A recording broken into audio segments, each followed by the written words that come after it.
Hello বন্ধুরা, প্রেমের রাজমহল চ্যানেলের তরফ থেকে আমি প্রিয়াঙ্কা। আমাদের ভিডিওগুলোর নোটিফিকেশন সবার আগে পেতে হলে নিচে থাকা সাবস্ক্রাইব বাটনটি ক্লিক করে পাশে থাকুন আর বেল আইকনটি প্রেস করে নিন। আমাদের ভিডিওগুলো লাইক, কমেন্ট এবং শেয়ার করতে মোটেও ভুলবেন না। ধন্যবাদ সবাইকে। আসসালামু আলাইকুম আমার প্রিয় পাঠক পাঠিকারা। এই গল্পের প্রথম সিজন আপলোড করা হয়েছিল, এখন আমি পরের অংশ সহ পুরোটা একসাথে দিলাম। আমি টাইম মেনশন করে দিয়েছি, যারা অলরেডি শুনে ফেলেছো তারা একটু কাট করে শুনে নিও, আর যারা এখনো শোনো নাই তারা পুরোটাই শুনে নিও। তো চলো গল্পটা শুরু করা যাক। আমি সকালে আরাম করে শুয়ে আছি, কিন্তু আমার ঘুমটা কিছু ভালো মানুষের সহ্য হলো না। সকালে আমার বোন দিয়া মাইকিং করতে লাগলো। এই ভাইয়া উঠ, তাড়াতাড়ি উঠ, আজকে আনু আন্টিরা সবাই বিদেশ থেকে আসবে, আনতে যাবি না? ধুর, সকালে বিরক্ত করিস না, আমি এখন উঠতে পারবো না। যা তো আমার সামনে থেকে, পারলে তুই গিয়ে নিয়ে আয়। তুই যাবি না তাই তো? হ্যাঁ, যাব না, এবার যা তো, শান্তিতে ঘুমাতে দে, যত সব। আচ্ছা ঠিক আছে, আব্বুকে গিয়ে বলছি যে তুই আসতে পারবি না, তোর খুব ঘুম পাচ্ছে, আব্বু তোকে ডেকে পাঠাইছে। কথাটা শোনার সাথে সাথে এক লাফ দিয়ে উঠে পড়ল, কারণ আব্বুর কথা অমান্য করার সাহস এই আরফানের নেই। সোজা উঠে ফ্রেশ হয়ে 3 মিনিটের মধ্যে আব্বুর সামনে হাজির। দেখেছেন আব্বু? যদি বিজি না থাকো তাহলে একটু এয়ারপোর্টে গিয়ে অনুদের নিয়ে আসবে, আজকে ওরা সবাই আসছে। জি জি, আমি এক্ষুনি যাচ্ছি। আরফান আর এক মুহূর্ত দেরি না করে সোজা বেরিয়ে পড়ল, কারণ আব্বুর সামনে থাকলে ওর হাঁটু কাঁপে সেই ছোট্টবেলা থেকেই। আরফান আব্বুর দিকে তাকাতে ভয় পায়, আর ভয়ে আব্বুর কাছে কোনোদিন কোনো কিছু আবদার করেনি। কিন্তু মজার বিষয় হলো, চাওয়ার আগে সবকিছু পেয়ে যায় ও, এটা একটা সৌভাগ্য। আরফান সোজা গাড়ি করে এয়ারপোর্টে যেতে লাগলো। আজ প্রায় 13 বছর পর অনু আন্টিরা আসছে। 13 বছর আগে আন্টিরা তাদের জীবনের মান উন্নয়ন করার জন্য বিদেশে গিয়েছিল, আর সাথে নিয়ে গিয়েছিল আরফানের খেলার সাথী, ওর বাল্যকালের বেস্ট ফ্রেন্ড ঐশীকে। যার পর একটা ঝামেলায় তাদের সাথে যোগাযোগ ছিল না, তবুও রক্তের টানে ঝামেলা দূর হয়ে আবার নতুন করে ভালোবাসার বীজ থেকে ফসল ফুলেছে। আরফান জানে না ঐশী কেমন হয়েছে, তবে শুনেছে ঐশীর নাকি অনেক পরিবর্তন এসেছে, আর আসবেই বা না কেন। জায়গার সাথে সময়ের পরিবর্তন, সাথে নিজেকে মানিয়ে নিতে গিয়ে নিজেকে পরিবর্তন করে ফেলতে হয়। তবে ছোটবেলাতে আরফান আর ঐশী দুই দেহ এক আত্মা ছিল, আর এখন 13টা বছর কথা হয় না, দেখাও হয় না। যাকগে, ওদের তো রিসিভ করে বাসায় নিয়ে যাক। আর আব্বু ওকেই পাঠালো। বাসায় তো সবাই আছে, আরফানদের জয়েন্ট ফ্যামিলি, মা বাবা দাদি দাদা কাকু কাকিমা চাচাতো বোন নিজের বোন, সবাইকে নিয়ে একটা সুখী পরিবার। আর আগে ছিল আরফানের অনু আন্টি, জামাইবাবু আর ঐশী, কিন্তু তারা তো চলে যায়, আবার আসছে। আরফান এয়ারপোর্টে পৌঁছে গেছে, দেখে আব্বু ফোন দিচ্ছে। হ্যাঁ আব্বু। পৌঁছে গেছিস বাবু? হ্যাঁ পৌঁছে গেছি, এখনই নামলাম। শোনো, একটা সমস্যার জন্য তোমার অনু আন্টি আর আঙ্কেল আসতে পারছে না। আচ্ছা, তাহলে আমি বাসায় আসছি। সম্পূর্ণ কথাটা শোনো। জি বলুন। কিন্তু ঐশী আসছে। আচ্ছা ঠিক আছে, কিন্তু আব্বু? কি হয়েছে বাবু?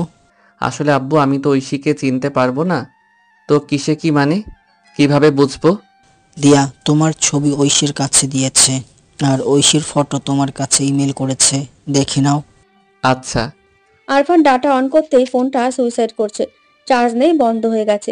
ধুর, এখন কি হবে? আরফান চুপচাপ বসে বসে আঙুল চুষতে লাগলো। কি আর করবে, আসলো আন্টিদের নিতে, কিন্তু তারা আসছে না। এখন ঐশীকে কোথায় খুঁজবে সে? 12টা বেজে গেছে, তার মানে ঐশী পৌঁছে গেছে। যদি আরফানকে চেনে তাহলে ভালো, না হলে আল্লাহ ভরসা। 5 টাকা দিয়ে একটা ললিপপ কিনে বসে বসে চুষতেছে আরফান। তখন পেছন থেকে একটা মেয়ের কণ্ঠে বলল, এই ছেলে তোমাকে কি পাঠিয়েছে অনুমিতাকে রিসিভ করতে? জি মেম সাহেব, তার মানে এই হলো ঐশী। বাবারে বাবা, এত ডানাকাটা পরি, একদম ফিদা হয়ে যাওয়ার মতো। পোশাকটা আধুনিক, তবে শালীনতা বজায় রেখে পড়েছে। হোক গে, আমার মারিয়াও সুন্দর। চলো, আর এই ব্যাগগুলো গাড়িতে তোলো। ঐশীর কথা শুনে আরফান মনে মনে বলে, আরে এগুলো তো ওই তুলতে পারতো, কিন্তু আমায় দিয়ে তুলিয়ে নিল।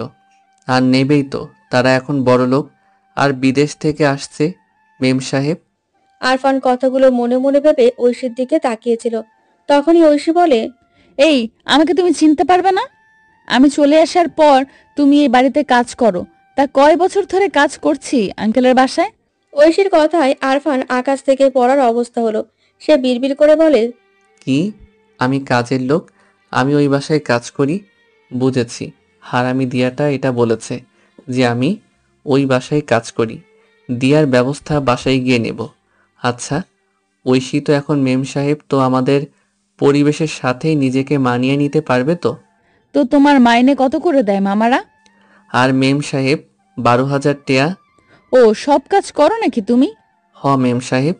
আরফানের গালে ললিপপ তখনও আছে। এই, তুমিও ললিপপ খাও নাকি? আজ্ঞে, মাঝে মাঝে খাই আর কি।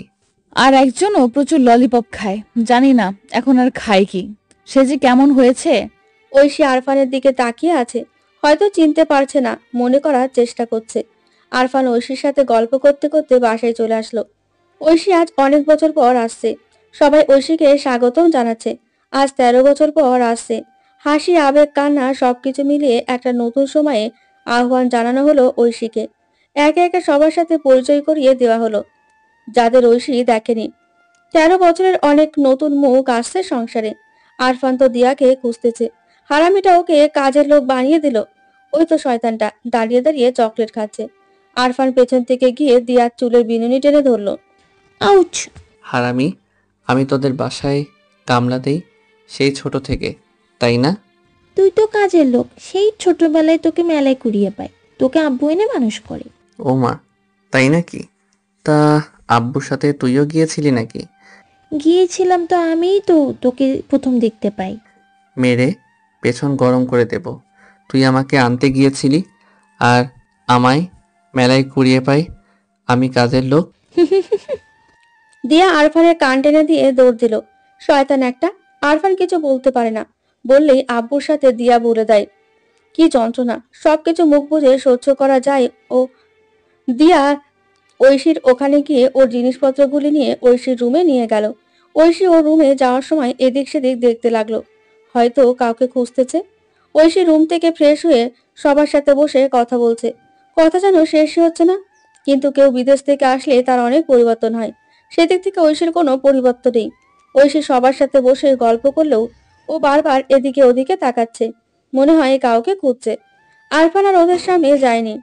আরফান বারান্দার অন্য পাশে বসে মারিয়ার সাথে চ্যাটিং করছে আর ললিপপ খাচ্ছে। তখন ঐশী আরফানের পেছনে এসে, এই ছেলে, আমার একটা হেল্প করে দেবে? বকশিস দেব। কি হেল্প বলুন?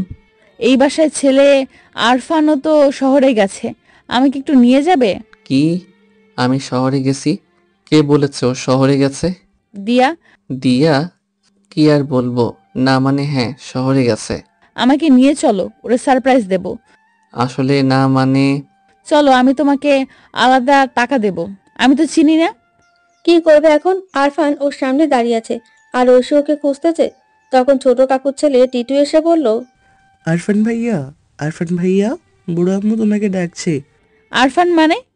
তুই যা, আমি আসছি। এই টিটু, এই ছেলেটাকে। আরফান ভাইয়া। টিটু বলে দৌড়ে চলে গেল। ঐশী আরফানের দিকে কিছুটা রেগে আর কিছুটা অন্যভাবে তাকালো। তুই আরফান? কেন, কোনো সমস্যা বুঝি ম্যাম? তোর সেই দুষ্টামি এখনো আছে, আর এখনো ললিপপ খাস তুই? মাঝে মধ্যে। একবারও খোঁজ নিলে না তুই? কি দরকার? তাছাড়া আপনারা তো খোঁজ নেননি। তুই আমাকে আপনি বলছিস? তো আপনি বিদেশ থেকে আসছেন, অনেক শিক্ষিত আর কত সুন্দর পরিবেশের সাথে মানুষ হয়েছেন, আপনার কালচার অনেক উন্নত। দেখ, আমি যেতে চাইনি, কিন্তু এখানে থাকলে জীবনের মান উন্নয়ন করা যেত না, তাই চলে যাই। কিন্তু গেছি বলে আমি কি মেম সাহেব হয়ে যাব? আচ্ছা থাকেন, আম্মু ডাকছে, শুনে আসি, পরে কথা হবে। শোন আরফান, শোন। আরফান আর না দাঁড়িয়ে আম্মুর কাছে গিয়ে বলল, আম্মু আমারে ডাকছো? শোন, ঐশী আসছে, কোনো দুষ্টুমি করবি না, ঐশী যেন কষ্ট না পায়। চিন্তা করো না, আমি কোনো কিছুই করব না। আম্মুর সাথে কথা শেষ করে আরফান রুমে আসলো। তখন মারিয়া ফোন দিল। মারিয়া বলো। কি করছো তুমি এখন? শুয়ে আছি, তুমি? আমিও শুয়ে আছি, তোমার কথাই ভাবছিলাম। কেন আমার কথা ভাবছো? ভালোবাসি তাই। দেখো, আগে থেকেই ভালো। একবার বলো না ভালোবাসো। শোনো মারিয়া, তোমাকে এর আগেও বলেছি যে তোমাকে আমার ভালো লাগে, তোমাকে লাইক করি, তার মানে এই না যে ভালোবাসতে হবে। সময় হোক, তোমাকে বউ বানানোর জন্য আমি আব্বুকে বলবো। আমার দ্বারা বিয়ের আগে প্রেম হবে না। শুধু একবার বলো তো। বিয়ের পর এত বলবো যে শুনতে শুনতে অতিষ্ঠ হয়ে যাবে। পাগলটা। আচ্ছা, তাহলে বিয়ে করবে আমায়? সময় হলে আমি নিজেই আব্বুকে বলে বিয়ের প্রস্তাব পাঠাবো তোমার বাসায়। তাহলে কারোর সাথে প্রেম করবে না? না রে না। ওদের কথার মাঝে তখন হুট করে ঐশী রুমে ঢুকে পড়ল। আরফান ফোনটা কেটে দিয়ে বলে, আরে মেম সাহেব আসুন বসুন, কোনো দরকার নাকি? আরফান, তুই আমাকে আপনি বলবি না। আমি তোর মুখ থেকে আপনি ডাক শুনতে চাই না। আগে যেমন ভাবে ডাকতিস ঠিক তেমন ভাবেই ডাকবি। সেটা ছোটবেলায় হতো, কিন্তু এখন আমরা বড় হয়েছি। এখন তার ছোট্টবেলার মতো আচরণ করলে চলবে না, লোকে খারাপ বলবে। সময়ের সাথে নিজেকে খাপ খাইয়ে নিতে হয়। ফোনে কার সাথে কথা বলছিলি? গার্লফ্রেন্ড নাকি? আরে না, আমি প্রেম করি না, ওসব আমার ভালো লাগে না। তোর জন্য একটা গিফট এনেছি। ফাও কাজে কেন অপচয় করতে গেলেন? তোকে কিছু দিলে সেটা অপচয় বলে না। চোখ বন্ধ কর। কেন? করতে বলেছি, বন্ধ কর। বেশি কথা শুনতে চাই না। না, আমি চোখ বন্ধ করতে পারবো না। প্লিজ চোখ বন্ধ কর না। আচ্ছা ঠিক আছে। আরফান চোখ বন্ধ করলো। ঐশী হাতে কিছু একটা পরিয়ে দিল। চোখ খুলে দেখে একটা সুন্দর ঘড়ি। তোর জন্য কিনছিলাম, পছন্দ হয়েছে? একটু হাসি মুখে বল। আমি এই গিফট নিতে পারবো না। কেন? জানি না, তবে আমি নেব না। বুঝতে পারছি, বহু বছর আমার হাতে পিটুনি খাস নাই। এটা যদি না নিস তাহলে আমি কিন্তু প্রচুর মার দিব। চুপ, একদম চুপ। দিয়েছি যখন নিবি, ব্যাস। আরফান ঘড়িটা খুলে টেবিলের ওপর রেখে দিল। ওর কেন জানি নিতে ইচ্ছে করছে না। আরফান ঘড়িটা রেখে বাইরে আসলো খেতে। ঐশী ওর হাতের দিকে তাকিয়ে দেখে ঘড়িটা হাতে নেই। মামিমা দেখেন, আমি আপনার ছেলেকে একটা ঘড়ি উপহার দিলাম, তো সেটা নিল না, বলল যে আমার জিনিস নিবে না। আরফান, তাই নাকি? কেউ কিছু দিলে সেটা নিতে হয়, না দিলে সে কষ্ট পাবে। আমি নিতে পারবো না, ঘড়ি পরতে আমার ভালো লাগে না। কি? ঘড়ি নেবে না কেন? আব্বু নেব, ঘড়িটা আমি তো নিয়েছি, গোসল করে তাই হাতে দেব। আরফান খেয়ে দিয়ে রুমে গেল। তখন ঐশী আবার আসলো। আরফান, আমার সাথে তুই ঠিকঠাক করে কথা বলছিস না কেন? কই, বলছি তো। আর আপনি কষ্ট করে আসছেন, যান গিয়ে বিশ্রাম নেন। আচ্ছা, আমি কি তোর অপার আমাকে আপনি বলছিস? এমন করে কথা বলবি না। না, আসলে আপনি বিদেশ থেকে আসছেন, আর কত শিক্ষিত আপনি, কত নামি দামি দেশ থেকে আসছেন। বারবার এক কথা। আমি এখানে গেলেও আমার মনটা এখানেই ছিল। ঐশী টেবিল থেকে ঘড়িটা নিয়ে আরফানের হাতে সুন্দর করে পরিয়ে দিল। ঘড়িটা অনেক পছন্দ করে কিনেছি, শুধু তোর জন্য। হারিয়ে ফেলিস না, আর ঘড়িটা অবহেলা করিস না, ঠিক আছে? আচ্ছা, তুই তো অনেক দুষ্টু ছিলি। আমাকে খামচে দিতিস, আমার গায়ে পানি দিয়ে দৌড় দিতিস, বরফ ছুঁড়ে মারতিস, আর সারাক্ষণ তো জ্বালিয়ে মারতিস। আর এখন কেন ঠিকঠাক করে কথাই বলছিস না? সময় পরিবর্তনশীল, আর সময়ের সাথে সাথে নিজেকে মানিয়ে নিতে হয়, আর মানিয়ে নিতে গিয়ে হয়তো। তাই বলে তুই আমাকে ভুলে গেলি? কই ভুলেছি? ভুলিসনি, তাই না? আচ্ছা, অনেকটা পথ জার্নি করে আসছো, যাও গিয়ে বিশ্রাম নাও। আমি সম্পূর্ণ সুস্থ আছি, আর আমি মোটেও ক্লান্ত নই। আচ্ছা। আচ্ছা, তুই প্রেম করিস? না, আমার ওসব ভালো লাগে না। কাউকে পছন্দ হয় নাকি? কেন? আরে না, এমনি। আচ্ছা আরফান, তোর কুনুয়ে সেই দাগটা আছে? একটু আছে। খুব লেগেছিল না? আমি কিন্তু বুঝতে পারিনি তোর হাতে এইভাবে কেটে যাবে, তাহলে ওভাবে ছুরিটা ছুঁড়ে দিতাম না। তো আপনার এসব কথা এখনো মনে আছে? সারা জীবন মনে থাকবে। ভালো। এই বিকালে আমাকে একটু গ্রামটা ঘুরতে নিয়ে যাবে? দিয়ার সাথে যাইয়েন, আমি দিয়াকে বলে দেব, ওই আপনাকে নিয়ে যাবে। আরফান, আমি তোর সাথে যাব, এতদিন পরে আসছি, প্লিজ নিয়ে চল। আসলে আমার বিকালে একটা ক্লাস আছে। ইগনোর করিস। আচ্ছা, সেই বিকেল আসুক। ঐশী চলে গেল। আরফান ঐশীর সাথে ভালোভাবে কথা বলছে না, কারণ ওর সাথে কথা বললে পুরাতন স্মৃতিগুলো ভেসে আসবে। আর যদি আবার দূরে চলে যায়, সহ্য করতে পারবে না আরফান। তাছাড়া ঐশীরা এখন অনেক ধনী, আর শুনেছিল ধনীদের কথার কামড় অনেক বিষাক্ত। আর আরফান চায় না কোনো ধনীর মায়ায় জড়িয়ে নিজেকে শেষ করতে। ওর চাই একটা সাধারণ মেয়ে, একদম সাদামাটা, তবে মায়াবী হবে। সে আরফান বাবা মাকে অনেক ভালোবাসবে। আরফান শুয়ে আছে, তখন আপু ও রুমে আসলো। ঐশীকে বিকেলে একটু গ্রামটা ঘুরিয়ে নিয়ে এসো, অনেক বছর পর আসতেছে তো সবকিছু অপরিচিত হয়ে গেছে। আচ্ছা, জানি না সবাই কেন আমার দুর্বল পয়েন্টে আঘাত করে। আমি যেই কাজটা করব না বলি সেটা আব্বুকে বলে করিয়ে নেবে। ধুর, ভাল লাগে না। বিকালে আরফান রুমে বসে বসে ললিপপ চুষছে। তখন ঐশী ওর পেছনে এসে, এই চল, আমি রেডি। পেছনে ঘুরতে কিছু একটা খেলাম ঐশীকে দেখে। মেম সাহেব শাড়ি পরেছে। ও মারে কত সুন্দর লাগছে। আমি মুগ্ধ হয়ে তাকিয়ে রইলাম, কিন্তু আমি বেশিক্ষণ তাকালাম না। তাড়াতাড়ি ঐশীর মায়াজাল থেকে বের হয়ে আসলাম। আমি চাই না কারোর মায়ায় পড়তে। কি রে, কি হলো? চল। জি চলুন। আমি পোশাকটা পরিবর্তন করে ঐশীকে নিয়ে বেরিয়ে পড়লাম। আরফান ঐশীকে গিয়ে গ্রামের পাশ দিয়ে হেঁটে যাচ্ছিল। ঐশী সবকিছু অবাক হয়ে দেখছে আর বারবার শুনছে কোনটা কি, এটার নাম কি, ওটার নাম কি। আরফান আর ঐশী হাঁটতে হাঁটতে ইছামতি নদীর পাড়ে এসে পড়ল। ওয়াও, সেই ইছামতি নদী। কত বছর পর দেখছি নদীকে। কত স্মৃতি জড়িয়ে আছে এই নদীতে। হুম। এই তোর মনে আছে, তুই একবার বাসায় না বলে নদীতে সাঁতার কাটতে আসছিলি? মামিরা কত পিঠাইছিল। আহা, কত মায়ের। এসব কথা আপনার এখনো কি মনে আছে? তোর সাথে কাটানো কোনো কথাই ভোলা যায় না। তাই বুঝি? এই সেই গাছটা যেখান থেকে তুই একটা টিয়া পাখি নিয়ে গেছিলি। মামা তোকে বকা দিলে তুই আবার এখানে রেখে গিয়েছিলি। আমার সব মনে আছে। আজব তো, আরফান যেসব কথা মনে রাখেনি ওইসব কথাগুলো মনে করে রাখছে ঐশী। তা বাসায় চলুন। এই কেবল আসলাম, সন্ধ্যা নামুক তারপর যাব। বহু বছর নদীর ধারে বসে সূর্যাস্ত যাওয়া দেখি না, আর এত বছর পর আসলাম, সেই ইছামতির পাড়ে যেতে যে ইচ্ছে করছে না। আচ্ছা বসে থাকুন। এই আমি আসছি। তাই কি তুই বিরক্ত হচ্ছিস? আরে না না, কি বলছেন? আমি বুঝি আমি এসে তোকে অনেক বিরক্ত করছি। এইভাবে সাথে নিয়ে ঘুরে বেড়ানো অনেক বিরক্তিকর। আরে না, কি যে বলেন না, আমার তো বেশ লাগছে। সত্যি? হুম। তাহলে আইসক্রিম খাওয়া। না, আইসক্রিম খেলে আপনার সর্দি লাগবে। আমার আইসক্রিম খেলে সর্দি লাগে বুঝি? হ্যাঁ লাগেই তো। তুই তাহলে এইসব কথা মনে রাখছিস কেন? দেখুন, কথাগুলো মানুষের সাথে সাথে মনের অন্তরালে চাপা পড়ে যায়। যখন সেই মানুষটা আবার চোখের সামনে চলে আসে, তখন আবার কথাগুলো স্মৃতির পাতা থেকে ভেসে আসে। আমি আইসক্রিম খাবো, প্লিজ তুই আইসক্রিম কিনে দে না। না, আইসক্রিম খেতে হবে না। এই আরফান, প্লিজ একটা আইসক্রিম কিনে দে। দেখ, আজ কত বছর পর ঐশী তোর কাছে বায়না ধরেছে, তুই রাখবি না? আরে, এ তো সেই আবার বায়না ধরেছে। কি যে করবে আরফান, রাস্তার মাঝখানে দাঁড়িয়ে রইল। আইসক্রিম না দিলে যাবে না। তো কি আর করার, আইসক্রিম কিনে দিতে হলো আরফানকে। আরফান ঐশীকে একটা আইসক্রিম কিনে দিল, আর আরফান একটা কিনলো। ও খাচ্ছে ওরটা আর আরফান নিজেরটা। খেতে খেতে বাসায় আসতেছে, কিন্তু ঐশীর আইসক্রিম খাওয়ার গতি অনেক বেশি। আরফান ভালোভাবে আইসক্রিমটা প্যাকেট থেকে বের করতে পারেনি, তার আগে ঐশীর খাওয়া শেষ। ও আইসক্রিম খেয়ে আরফানের দিকে তাকালো। আরফান সাত পাঁচ না ভেবে নিজেরটা খেতে লাগলো, কিন্তু ঐশী ঈগল পাখির মতো আরফানের আইসক্রিমটা নিয়ে নিল। ও আরফানের আইসক্রিম খেতে লাগলো। আপনি আমার আইসক্রিম খাচ্ছেন?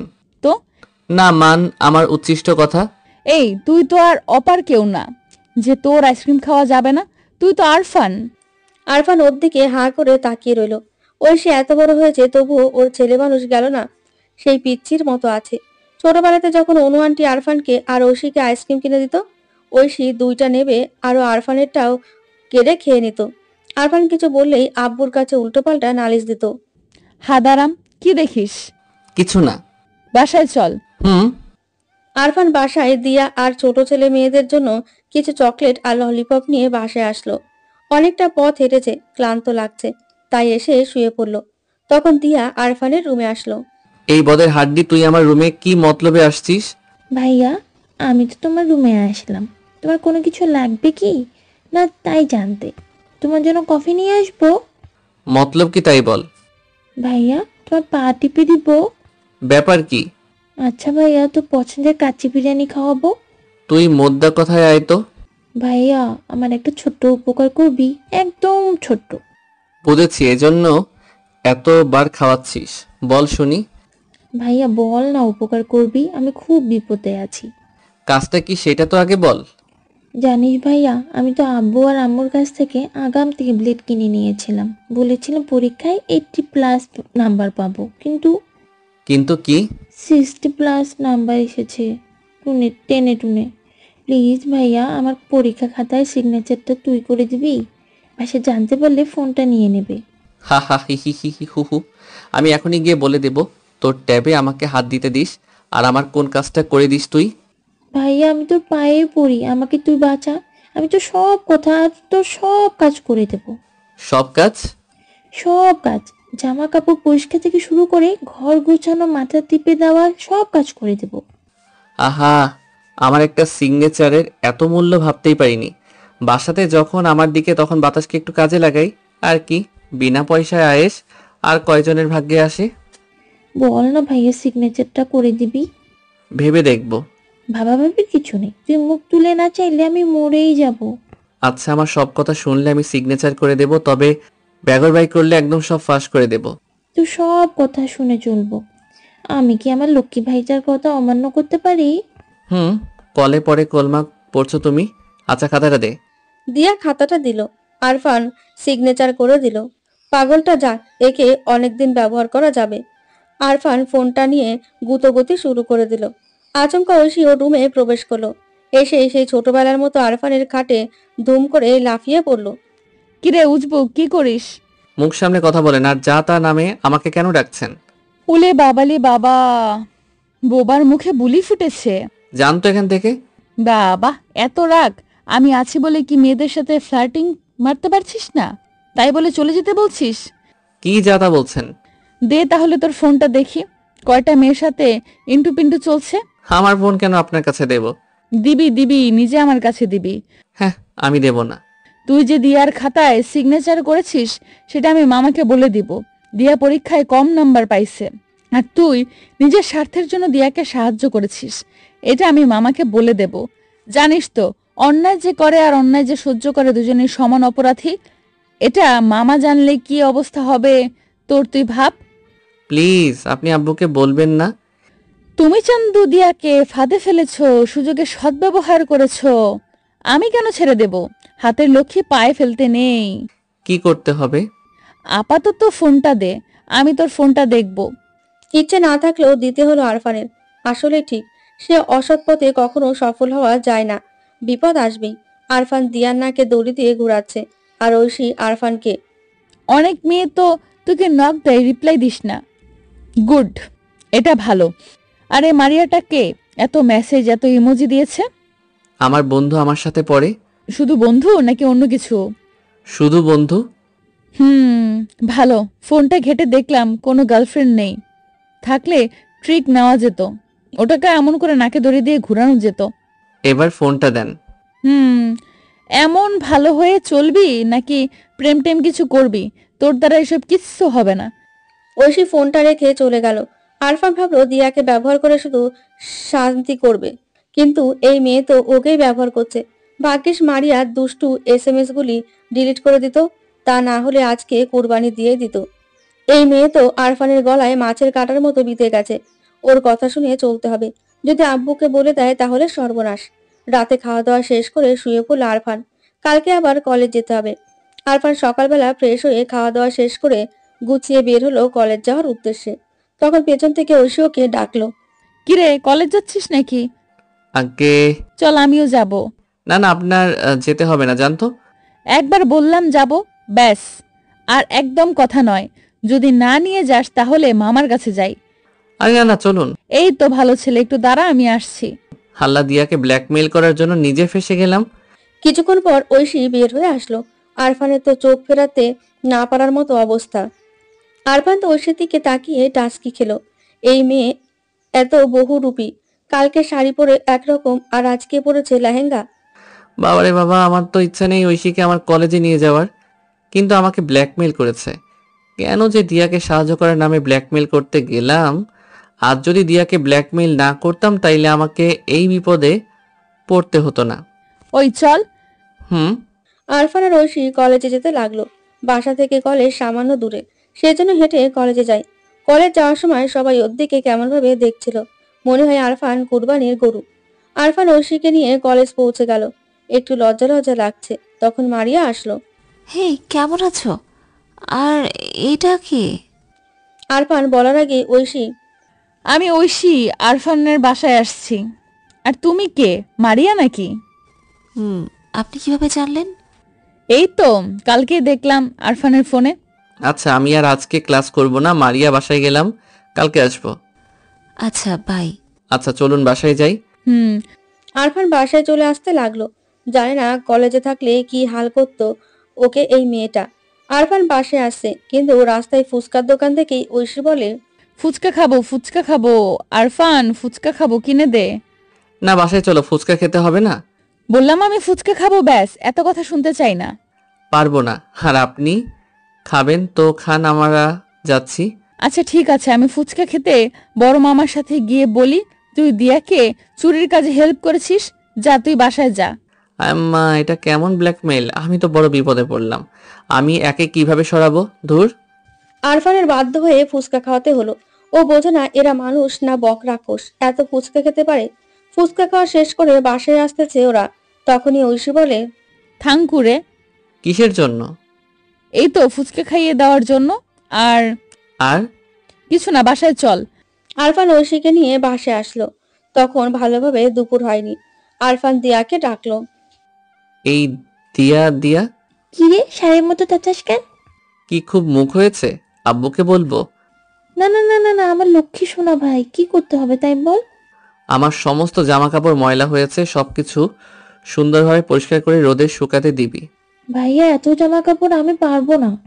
না পারলে থাক, আমি আব্বুর সাথে গিয়ে বলে দেই তোর জন্য আমি ফেঁসে গেছি। কি হয়েছে তাই? তোর জন্যই। ওই না না না না দিয়া কিছু বলা যাবে না, কারণ ও আবার ঐশীর সাথে হাত মেলাতে পারে। তাছাড়া বললে আমার দুর্বলতা ভাববে। কিছু না, তুই যা, ভালো করে পরিষ্কার করবি। আচ্ছা যাচ্ছি, তবে এক মাঘে শীত যায় না, সময় আমারও আসবে। যা, গিয়ে পরিষ্কার করে নিয়ে আয়। দিয়া জামা প্যান্টগুলো নিয়ে গেল পরিষ্কার করতে। আরফান খাটে গা এলিয়ে দিয়ে ফোনে গান দেখছে আর ভাবছে, আহা, লোক দিয়ে কাজ করিয়ে নেওয়ার মতো মজা। দিয়াকে এভাবে অনেক দিন ব্যবহার করা যাবে। এ কি, দিয়া সব জামা কাপড়গুলো ফেরত নিয়ে আসলো, সাথে ঐশীও। এই দিয়া, তুই পরিষ্কার করবি, তা এখানে আবার ফেরত নিয়ে আসলি কে? দিয়া কিছু বলবে আগেই ঐশী বলল, আমি আনতে বলেছি, দিয়া নিচে রেখে তুমি যাও। এই যা, গিয়ে পরিষ্কার করে নিয়ে আয়। এই দিয়া, আমি তোমাকে বললাম না এইগুলো এখানে রেখে তুমি যাও, আমি দেখছি। দিয়া জামা কাপড়গুলো রেখে চলে গেল। আর ঐশী বলে, এইসব জামা কাপড় তুই পরিষ্কার করবি, নিজের কাজ নিজে করতে পারিস না? কেন লোক দিয়ে করাচ্ছিস? আর দিয়া এত জামা কাপড়ও কিভাবে পরিষ্কার করবে? সেটা ওই জানে, আর এগুলো ওর কাজ। তুই পরিষ্কার করবি, ব্যাস, আর একটাও কথা নয়। পারবো না। বড় মামা, যাচ্ছি, আমারগুলো আমি পরিষ্কার করব। যা, একদম ভদ্র ছেলের মতো পুকুর পাড়ে বসে বসে কাপড় জামা পরিষ্কার কর গিয়ে। আরফান ঐশীর কথা শুনে মনে মনে গজগজ করে বলল, ওরে আল্লাহ, তুমি আমারে তুইলা লাও। আমি ভাবলাম দিয়াকে ব্ল্যাকমেইল করে ওরে দিয়ে কাজ করিয়ে নেব, কিন্তু আমার কুত্তা ভাগ্য, আমাকে ব্ল্যাকমেইল করা হচ্ছে। আরফান রেগে গিয়ে বসে বসে জামা কাপড় পরিষ্কার করছে, আর অপর প্রান্তে ঐশী আর বাচ্চারা বসে বসে আড্ডা দিচ্ছে। রাগ হলে জামা কাপড় বেশ ভালোই পরিষ্কার হয়। মনের সমস্ত রাগ জামা কাপড়ের ওপর দিয়ে জোরে জোরে পিটাইলেও ময়লা দূর হয়ে যায়। তখন দেখে ওপাশে ঐশী চিৎকার দিচ্ছে, হাই হাই, ঐশী পানিতে পড়ে গেছে, ডুবে যাচ্ছে। বাঁচানোর জন্য দাপাদাপি করছে, আর বাচ্চা কাচ্চাগুলো চিৎকার করছে।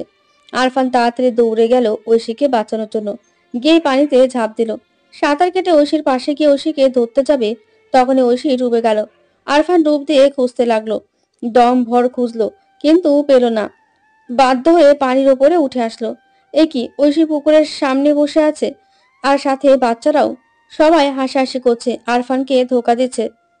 আরে বুদ্ধু, আমি পানিতে ডুববো না। আর তুই কাকে উদ্ধার করতে আসছিস যে তোকে সাঁতার কাটতে শিখিয়েছে? তাই তো, ঐশী যে আরফানকে সাঁতার শিখিয়েছিল। আরফান অনেক বড় হয়েও সাঁতার জানতো না। এই ঐশী ওকে ধরে জোরপূর্বক সাঁতার কাটাতে শেখায়। বুদ্ধু, আমি যাকে সাঁতার কাটতে শেখালাম সেই আমাকে উদ্ধার করছে। ভালো ভালো, শিক্ষাগুরুর মর্যাদা দিয়েছিস, তোকে আশীর্বাদ করি, আরো ভালো সাঁতার শেখ। এখন যা, গিয়ে জামা কাপড়গুলো পরিষ্কার করে ধুয়ে রোদে শুকাতে দে। রাগের থেকে কিছু বলতে পারলো না আরফান। জামা কাপড় পরিষ্কার করে গোসল করে জামা কাপড় ছাদে শুকাতে দিয়ে রুমে চলে আসলো। রাগে গা পা জ্বলে যাচ্ছে ওর। আরফান এসব কাজ দিয়াকে দিয়ে করিয়ে নেবে, কিন্তু কুত্তা ভাগ্য, যার জন্য হলো না, নিজের কাজ নিজে করতে হলো। আরফান রুমে শুয়ে শুয়ে ফ্যানের বাতাসে চুল শুকাচ্ছে। কিছুক্ষণ পর ঐশী আসলো। ওকে দেখে আরফান মনে মনে বলে, ওরে মা, ভেজা চুল! ঐশীর ভেজা ভেজা চুল তো আমাকে পাগল করে দিচ্ছে। গোসল করেছে, চুলে পানি টপ টপ করে পড়ছে, ইচ্ছে করছে। ওই হারামি, তোর ফোনটা দে তো। ফোনে চার্জ শেষ। দে, আমি চার্জ দিয়ে নেব। কেন, আপনার ফোন নেই? আছে, তবে ফোনে এমবি নেই। আমার ফোনেও নেই। তোর কাছে ফোন চাইছি, ফোন দে। কথা মনে নেই বুঝি? আরফান তাড়াতাড়ি ফোন দিয়ে দিল ঐশীকে। হারামি, চার্জ ফুল আর এমবিও আছে যথেষ্ট। মিথ্যা কথা বলা বের করছি। ফোন নিতে আসিস না যেন, আমি দিয়ে যাব। ঐশী ফোনটা নিয়ে চলে গেল। আরফান জানে না আজ কপালে কি দুর্গতি আছে। আরফান বসে বসে ললিপপ খেতে লাগলো। ও জামা কাপড় পরিষ্কার করে ক্লান্ত হয়ে ঘুমিয়ে পড়ল। ঘুম ভাঙতে থাকে বিকেল হয়ে গেছে। আরফান গা এলিয়ে দিয়ে শুয়ে আছে। তখন ঐশী আবার রুমে আসলো। এই না তোর ফোন, বেশ ভালো ফোনটা। আরফান নিয়ে দেখে চার্জ প্রায় শেষ, আর এমবি ও ফাঁকা। সব শেষ করে দিলেন? দেখ, আমি আম্মুর সাথে কথা বলছিলাম। আচ্ছা যান। আরফান ডাটা অন করতেই পুরো টাস্কি খাইলো। ওর চ্যাট লিস্টে যতগুলো মেয়ে ছিল তাদের সবার সাথে চ্যাটিং করেছে ঐশী। 5টা SMS আসলো, সবগুলো লাভ ইউ টু বেবি লেখা। আরফান একে একে দেখতে লাগলো। ঐশী প্রেমের ইনবক্সে লাভ ইউ সো মাচ লিখেছে প্রায় 20 জনকে। তাদের মধ্যে 4 থেকে 5 জন ব্লক করে দিয়েছে, আর 5 থেকে 6 জন অ্যাকসেপ্ট করেছে। আরফান তাড়াতাড়ি ডাটা অফ করে দিল। আরফান তো ভেবে পাচ্ছে না কি করবে আর এদের কিভাবে বোঝাবে। ঐশী মারিয়ার সাথে কি চ্যাটিং করেছে দেখার জন্য আবার ডাটা অন করে ইনবক্সে গেল। সর্বনাশ, এটা কি ওর ইনবক্স? ঐশী মারিয়ার সাথে তো একেবারে বাচ্চার নাম ঠিক করে ফেলেছে। আরফান তাড়াতাড়ি ফেসবুকে গিয়ে পোস্ট করলো ওর আইডি হ্যাক হয়েছে। এছাড়া বাঁচার আর কোনো উপায় নেই। ঐশীকে মনে মনে প্রচুর খিস্তি দিল। প্রকাশ করলে আবার ব্ল্যাকমেল শুরু করে দেবে। আরফান কি করবে কিছুই ভেবে পাচ্ছে না। তখনই ঐশী ওর দরজায় হেলান দিয়ে, কি রে চান্দু, মেয়েরা কি বলছে? আপনি এসব কেন করলেন? বারে, আমি একটু প্রেমও করতে পারবো না? শুধু তো আই লাভ ইউই কইছি। তো আপনার ফোন থেকে বলুন, আমার ফোনটা কেন নিলেন? আরে রে রে রে, এইটা তোর ফোন ছিল?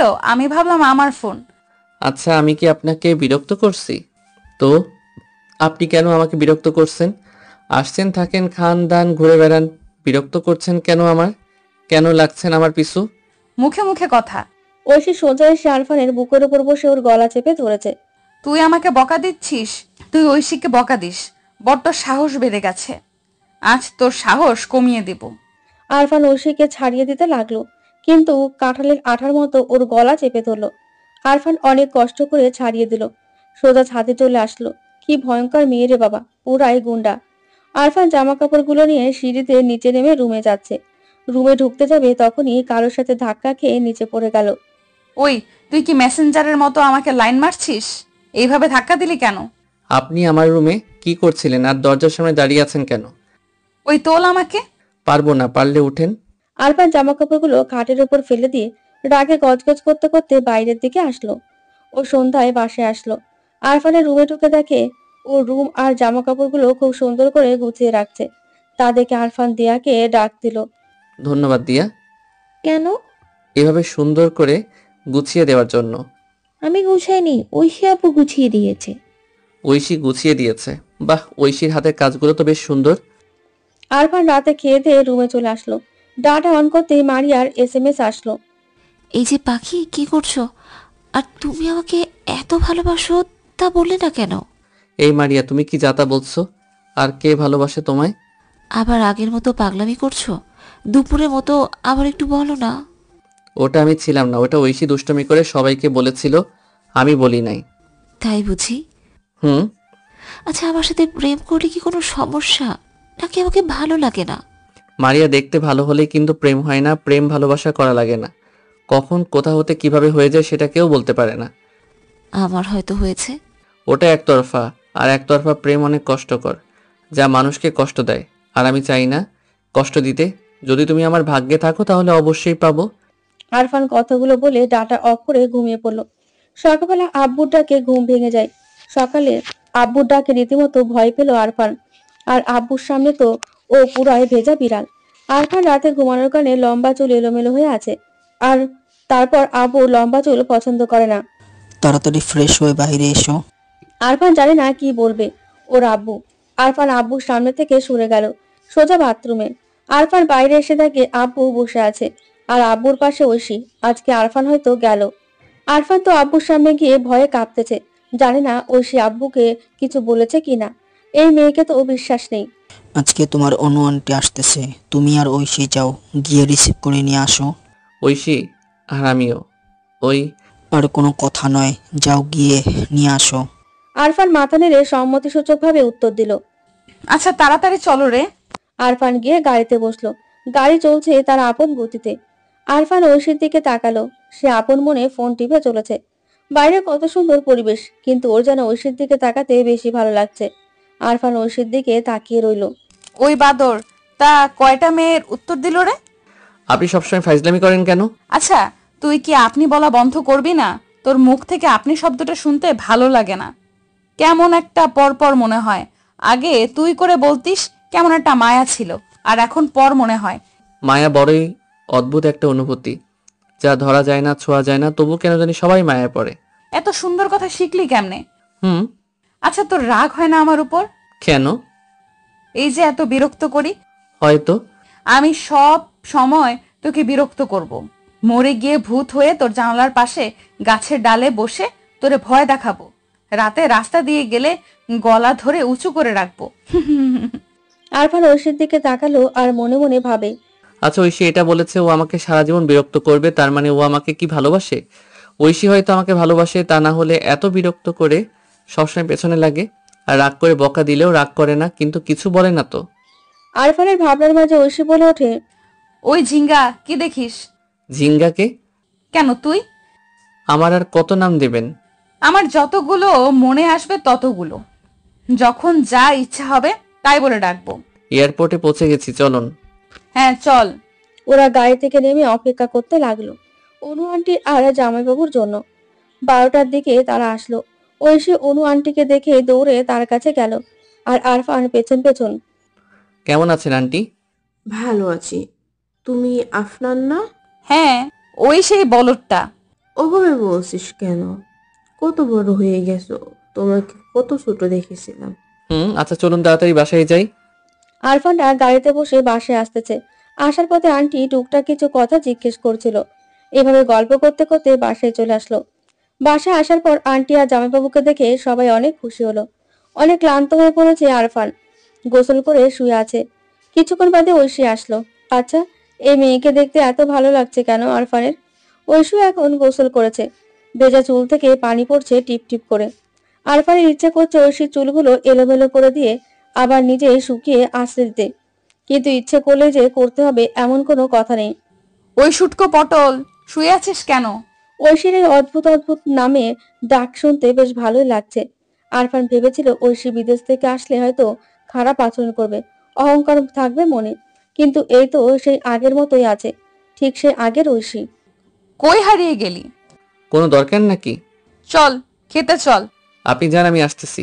তাড়াতাড়ি আয়, আম্মুর ডাকে সবাই একসাথে খাবো। তোর জন্য সবাই বসে আছে। আচ্ছা। ঐশী চলে গেল। আরফান মুগ্ধ পানে তাকিয়ে রইল। দেখতে লাগলো ঐশীর লম্বা ভেজা চুল, চুলের থেকে পড়া পানি আরফানকে যেন পাগল করে দিচ্ছে। আরফান খেয়ে চলে গেল। ওর আব্বু আছে তাই আরফান মাথা নিচু করে খেতে লাগলো। সবাই যখন আছে, এবার তাহলে আরফানের বিয়েটা দিয়ে দিতে পারলে কেমন হয়? দাদির কথা শুনে আরফানের কাশি উঠে গেল। হাঁচি যেন বন্ধই হচ্ছে না। তা দেখে ঐশী বলে, এই পানি খা। আরফান তাড়াতাড়ি পানি খেয়ে নিজেকে সামলে নিল। আমি এখনো বাচ্চা, আর আমাকে তোমরা কেন বিয়ে দিবে? নানু ওরে একটা ফিডার কিনে দেন, বাচ্চা তো বিয়ে করতে দেবে না। আরফান ঐশীর দিকে রাগীভাবে তাকালো। ঐশী শয়তানের মতো মিটমিট করে হাসতেছে। আরফান অতি দ্রুত খেয়ে আসন ত্যাগ করলো। ওখানে যত থাকবে ততই বিপদ। আরফান তাড়াতাড়ি এসে শুয়ে পড়লো। শুয়ে শুয়ে ভালো লাগছে না, তাই মুভি দেখতে লাগলো। তখন ঐশী আবার আসলো। ওই সামরা কি করছিস? মুভি দেখি। কি মুভি রে? কেন? বল শুনি কি মুভি? কেজিএফ। কি কেজিএফ? আমিও দেখবো, ওদিকে একটু সরে যা। ঐশী লাফ দিয়ে আরফানের পাশে এসে শুয়ে পড়লো। ঐশী একদম ওর গা ঘেঁষে শুয়ে পড়লো। ঐশীর গা আরফান গায়ের সাথে লেগে আছে। ও আরফানের হাত থেকে ফোনটা নিয়ে কেজিএফ দেখতে লাগলো। ঐশী আরফানের পাশে এসে শুয়েছে। আরফান একটু নার্ভাস ফিল করছে। জীবনে প্রেম করে নাই, আর একটা মেয়ে ওর পাশে এসে শুয়ে পড়েছে। ঐশীর শরীরের তাপমাত্রা আরফানের গায়ে লাগছে।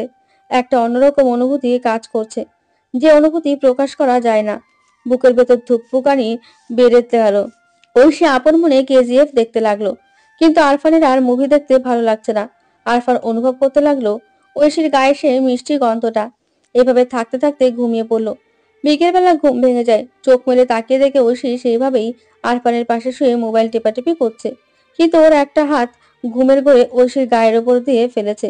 এটা দেখে একটু লজ্জা পেল আরফান, কিন্তু ঐশী কোনো কিছুই মনে না করে একভাবে মোবাইল দেখতে লাগলো। আরফান তাড়াতাড়ি হাত সরিয়ে নিল। যে তোর বউ হবে তার ঘুমাতে গেলে ভোগান্তি আছে। মানে? আমি তোর পাশে শুয়ে একটা মুভি দেখছি, তো ঘুমের মধ্যে একবার পা তুলে দিচ্ছিস গায়ে, সরিয়ে দিলে হাত দিচ্ছিস, আবার কখনো কোলবালিশ বানিয়ে ফেলছিস আমাকে।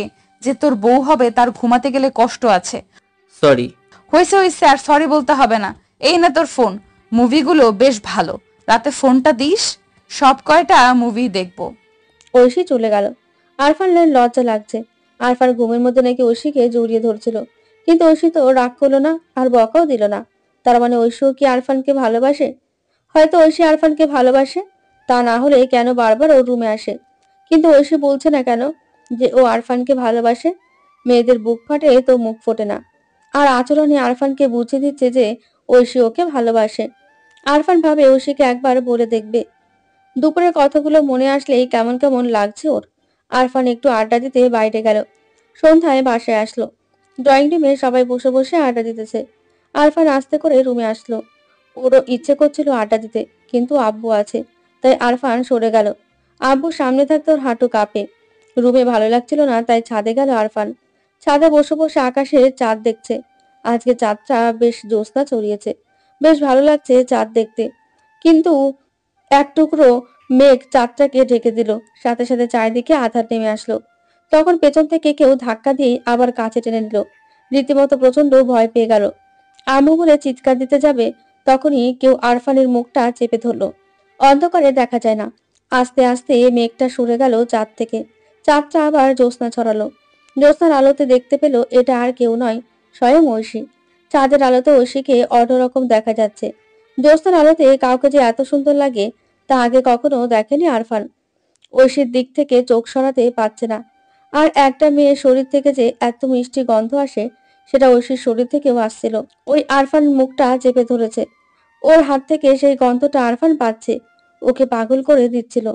ওই এখনো এত ভয়? ভয়টা কি তোর একটুও কমেনি? আরফান মুখ থেকে ঐশী হাতটা সরিয়ে দিল। এভাবে কেউ ভয় দেখায়? যদি পড়ে যেতাম? আমি ছিলাম, আমি তোকে পড়তে দিতাম না। আমার প্রচন্ড ভয় লাগছে। ভিতর ডিম একটা। আরফানকে আবার পাগল করে দিচ্ছিল ঐশীর মিষ্টি হাসিটা। আপনার সাথে কিছু কথা ছিল, বুঝতে পারছি না কিভাবে প্রকাশ করব। কি কথা? এক্ষুনি বল। না থাক, অন্যদিন বলবো। কথা শেষ হলো না তার আগে ঐশী আরফানের জামার কলার টেনে ধরলো। এক্ষুনি বল। কথা বলতে গিয়ে বলে না, পরে বলবো। এমন পাবলিককে খুন করলেও শান্তি আসে না। তাড়াতাড়ি বল কি কথা। কলারটা ছাড়ুন, তাই বলছি। ঐশী আরফানের কলারটা ছেড়ে দিল।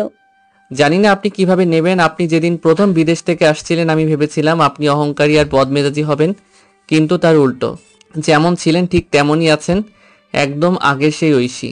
আমার সেই ঐশী যে আমার সাথে ঝগড়া করতো, আমাকে বিরক্ত করতো, আমাকে পস্তাতো।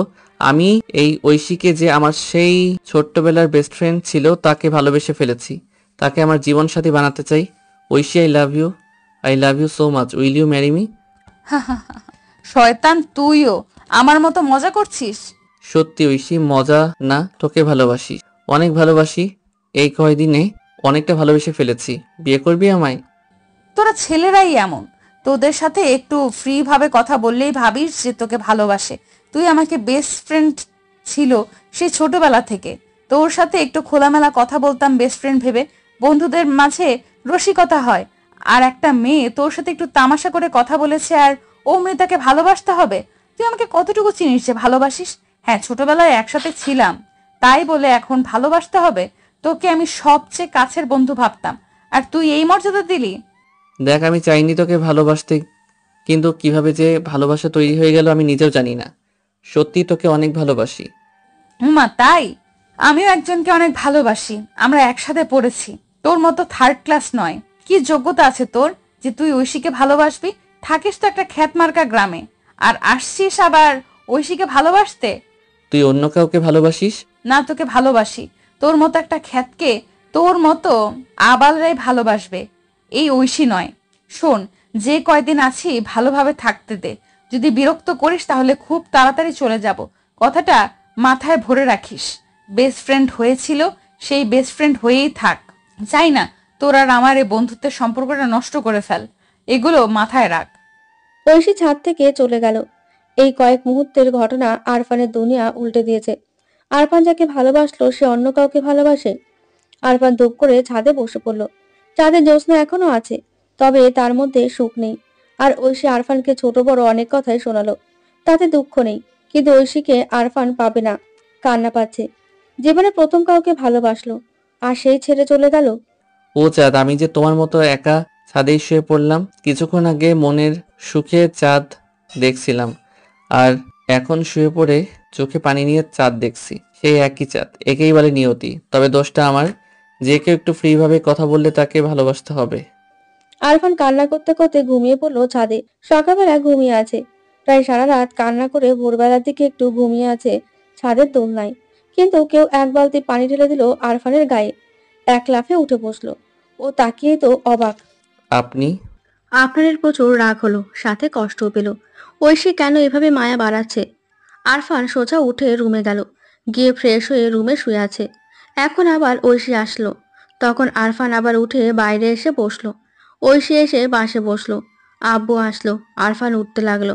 তখন আব্বু যেতে নিষেধ করলো। আরফান মাথা নিচু করে বসে রইল, জানে না ঐশী মেয়েটা কেন এভাবে মায়া বাড়াচ্ছে। আব্বু, আমার কিছু পড়তে হবে। আচ্ছা, তাহলে গিয়ে পড়। আরফান তাড়াতাড়ি উঠে চলে আসলো। বেশ কিছুক্ষণ পর ঐশী আসলো। আরফান উঠে যেতে লাগলো, তখন ঐশী আটকিয়ে, রাগ করেছিস আমার উপর? না। মিথ্যে বলিস, তা কথা বলিস না কেন? মায়া বাড়াতে চাই না, মায়া কাটাতে চাই। আর আপাতত এইভাবে বিরক্ত না করলে খুশি হতাম। ও, বিরক্ত হচ্ছিস? কিছুটা। আমি ভুলে থাকতে চাই। তাই বুঝি। হুম। আমি তোর কথায় রাজি হয়ে তোকে ভালোবাসলে এতক্ষণ আমার সাথে কত সুন্দর সুন্দর করে কথা বলতিস, কত সুন্দরভাবে কাছে ডেকে নিতিস, কিন্তু আমি রাজি হইনি, তাই দূরে সরিয়ে দিচ্ছিস। ভালো। আমি আপনার এসব ফালতু কথা শুনতে চাই না। থার্ড ক্লাবের ছেলেরা ফালতু কথা শোনে না। আমার বলা কথা দিয়ে আমাকে খোটা দিচ্ছিস? আরে এটা তো সত্যি, এতে খোটা দেওয়ার কি আছে? সেটাই। এটা তো যুগ যুগ ধরে বয়ে চলে আসছে।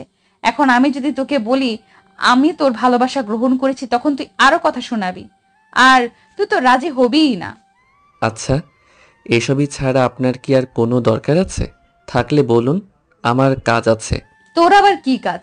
একটা থার্ড ক্লাস ছেলের অনেক কাজ থাকতে পারে, হোক সেটা ভালো বা খারাপ। বাহ, আরফান কথা শিখে গেছে।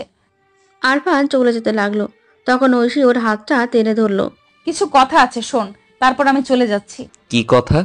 আমি তোকে একটা বন্ধু ভেবেছি, অনেক অনেক ভালো একটা বন্ধু, বলতে গেলে সবচেয়ে কাছের একটা বন্ধু। আর তুই আমাকে ভালোবেসেছিস, কিন্তু আমি রাজি হইনি, তাই তুই বন্ধুত্বের সম্পর্কটা নষ্ট করে দিচ্ছিস।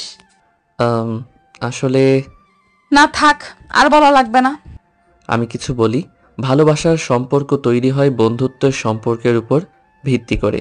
যে সম্পর্কে বন্ধুত্ব নেই সেই সম্পর্ক খুব বেশি দিন টিকতে পারে না, আর টিকলে অনেকটা অবিশ্বাস আর মনোমালিন্য এর ভেতর দিয়ে সেটা বয়ে চলে, যার কোনো ভিত্তি নেই। একটা বন্ধুত্ব পারে একটা ভালোবাসাকে এগিয়ে নিয়ে যেতে, দুজনকে সুখী রাখতে। আবার নড়ে চড়ে ভালোবাসা? খাড়া বড়ি খোর, খোর বড়ি খাড়া। আমি তোকে ভালোবাসবো না, একদম আমার সাথে কথা বলবি না, আমার সামনে আসবি না। কে আপনার সামনে গিয়েছে? আপনি আমার রুমে দাঁড়িয়ে আমাকে বলছেন আমার সামনে আসবি না? ও, এটা তো আবার তোর রুম। না না, এটা আপনার বাবার রুম, আমাকে দান করেছে। ঠিক আছে, আমি তোর সাথে কথা বলবো না, তুই আমার সাথে কথা বলবি না। ওকে, ডান। থাকতে পারবি কথা না বলে? তুই না আমাকে ভালোবাসিস, এই তোর ভালোবাসা? যা, কোনোদিন বলবি না আমার সাথে কথা। আমার রুমে কখনো আসবি না, আর চলে যা। ঐশী রাগ করে চলে গেল। ওর চলে যাওয়া দেখে আরফান একা একাই বলতে লাগলো, আমার দায় পড়েছে ওর সাথে কথা বলতে। আমার রাগ আছে। জন্মের পর 12-13 মাস কারোর সাথে কথা বলি নাই।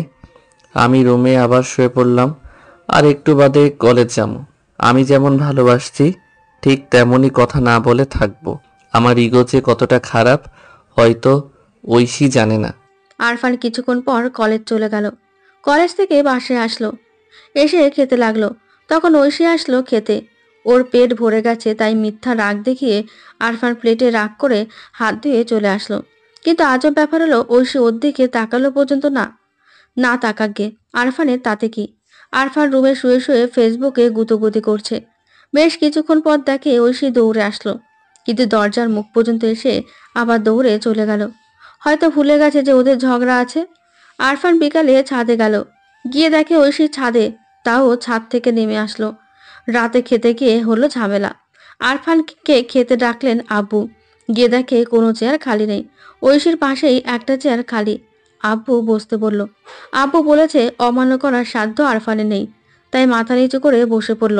আরফান ঐশীর দিকে তাকালো, কিন্তু আরফান যে ওর পাশে বসেছে ওর কোনো রিয়াকশন নেই, একভাবে খেতে লাগলো। কিরে, তোরা যে আর ঝগড়া করছিস না, ভালো হয়ে গেলি নাকি?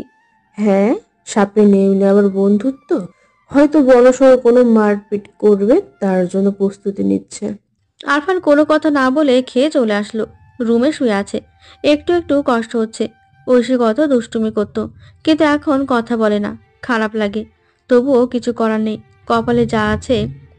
এভাবে এক সপ্তাহ পার হয়ে গেছে, আর আরফান ঐশীর সাথে আর ঐশী আরফানের সাথে কথা বলছে না। খারাপ লাগলেও সহ্য করেছে। আরফানের ইগোটা বেশি। ও যদি গিয়ে বলে, এই ঐশী রাগ করিস না, এটা বললে সব ঠিক হয়ে যাবে। কিন্তু আরফানের ইগো বলে, ও তো বলতে পারে, সে যখন বলেছে না তো তুই কেন বলিস? এভাবেই দূরত্ব বেড়ে চলেছে। বাস্তবে এই কারণে কিছু কিছু সম্পর্ক নষ্ট হয়। এক সপ্তাহ পর একদিন সন্ধ্যার বাসায় আসতেছে আরফান বন্ধুদের সাথে আড্ডা দিয়ে। তখন রাস্তার কোনায় ঘুরতে গিয়ে একটা মোটরসাইকেল চলে আসে। নিজেকে রক্ষা করার জন্য লাফ দিয়ে সাইডে সরে যেতে গিয়ে রাস্তায় থাকা খুঁটির সাথে ধাক্কা খেয়ে মাটিতে পড়ে যায় আরফান। কপালে বেশ খানিকটা কেটে গেছে, হাত দিয়ে দেখে রক্ত আসছে। আরফান এক হাত দিয়ে কপালটা চেপে ধরে কষ্ট করে বাসায় চলে আসলো। বাসায় আসার পর ওর এই অবস্থা দেখে সবাই দৌড়াদৌড়ি শুরু করে দিল। ওদের বাসার পাশের বাসার ডাক্তার কাকুর বাসা। আরফানের আবু ডাক্তার কাকুকে ডেকে মাথায় ব্যান্ডেজ করিয়ে দিল। সবার সাথে বলল কিভাবে এটা হয়েছে।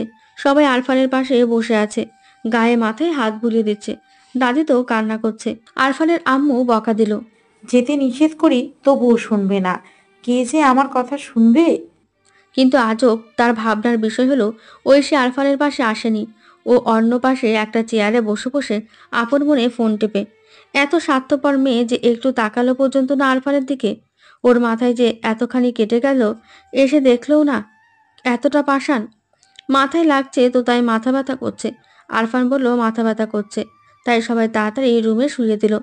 আরফান খুব তাড়াতাড়ি ঘুমিয়ে পড়ল। আরফানের মধ্যে রাতে কারো কথার শব্দে ঘুম ভেঙে যায়। কণ্ঠটা ঐশীর, অনুভব করলো ঐশী ওর মাথার পট্টির ওপর আলতো করে হাত বুলিয়ে দিচ্ছে। খাটের নিচে বসে মাথায় হাত বুলিয়ে দিতে লাগলো। মুখটা আরফান মাথার কাছে নিয়ে মাথায় হাত বুলিয়ে দিচ্ছে। আরফান অনেক বড় হয়ে গেছে। আগে সামান্য ব্যথা পেলে কত কান্না করত, আর বারবার বলতো এই ঐশী দেখ কতটা ব্যথা পেয়েছি। ঠোঁট ফুলিয়ে কত আবদার করত, আর কত বিরক্ত করত। এখন আর কথা বলে না। এতে আবারও ও নাকি আমাকে ভালোবাসে। আরে যদি ভালোবাসিস তাহলে এক সপ্তাহ কথা না বলে তুই কিভাবে আছিস আরফান? তোর কি কষ্ট হয় না? কেন বলিস না এই ঐশী কথা বলা আমার সাথে, তাহলে আমার সব রাগ চলে যায়। তোর সাথে কথা না বলতে পেরে খুব কষ্ট হচ্ছে রে, তুই বুঝিস না? ও তুই তো এখন আবার বড় হয়ে গেছিস। আচ্ছা আমিও দেখব তোর রাগ কতটা। আমিও আর আগের কথা বলবো না, তাতে যদি মরে যাই। মাথায় খুব লেগেছে না রে, আমার খুব কষ্ট হয়েছে রে। ইগোর কারণে তো সেবা করতে পারিনি। দেখবি তুই তাড়াতাড়ি সুস্থ হয়ে যাবি। আরফান তোকে আমার সবচেয়ে প্রিয় বন্ধু ভাবতাম, আর তুই যাগ্গে সব আমার কপাল। ঐশী আরফানের কপালে হাত বুলিয়ে দিচ্ছিল আর কথাগুলো বলছিল। ঐশীর চোখের পানি মুছে চলে গেল। ঐশীকে ডাক দিতে মন চাচ্ছিল, কিন্তু মুখ দিয়ে যেন কথা বের হলো না। আরফান এবার বুঝলো ঐশী ওকে ভালোবাসে, সেটা ঐশী নিজেও জানে না। খুব ভালো লাগছিল যখন ঐশী ওর মাথায় হাত বুলিয়ে দিচ্ছিল। মেয়েটা আরফানের সাথে কথা বলতে না পেরে প্রচণ্ড কষ্টে আছে হয়তো। আর আরফানও কেমন পিশাচ, যাকে ভালোবাসে তার সাথে কথা বলছে না, তার রাগ ভাঙাচ্ছে না। সকালে একটু দেরিতে ঘুম ভাঙলো, মাথাটা এখনো একটু ভার হয়ে আছে। আরফান আস্তে আস্তে উঠে বসলো, খুব সাবধানে ফ্রেশ হয়ে নিচে আসতে লাগলো। মাথায় লাগছে তো হাঁটতে পারছে না। সিঁড়িতে নিচে নামতে যাবে, তখন ঐশী ওপরে আসছে। আরফানকে দেখে আস্তে আস্তে উঠতে লাগলো। হয়তো কিছুটা নার্ভাস হয়ে গেছে। আরফান নিচে নামতে পারছে না, সিঁড়িতে বসে পড়ল। আরফান ভাবলো ঐশী হয়তো ওকে নিচে নামতে সাহায্য করবে, কিন্তু ওকে না দেখার ভান করে ওপরে চলে গেল।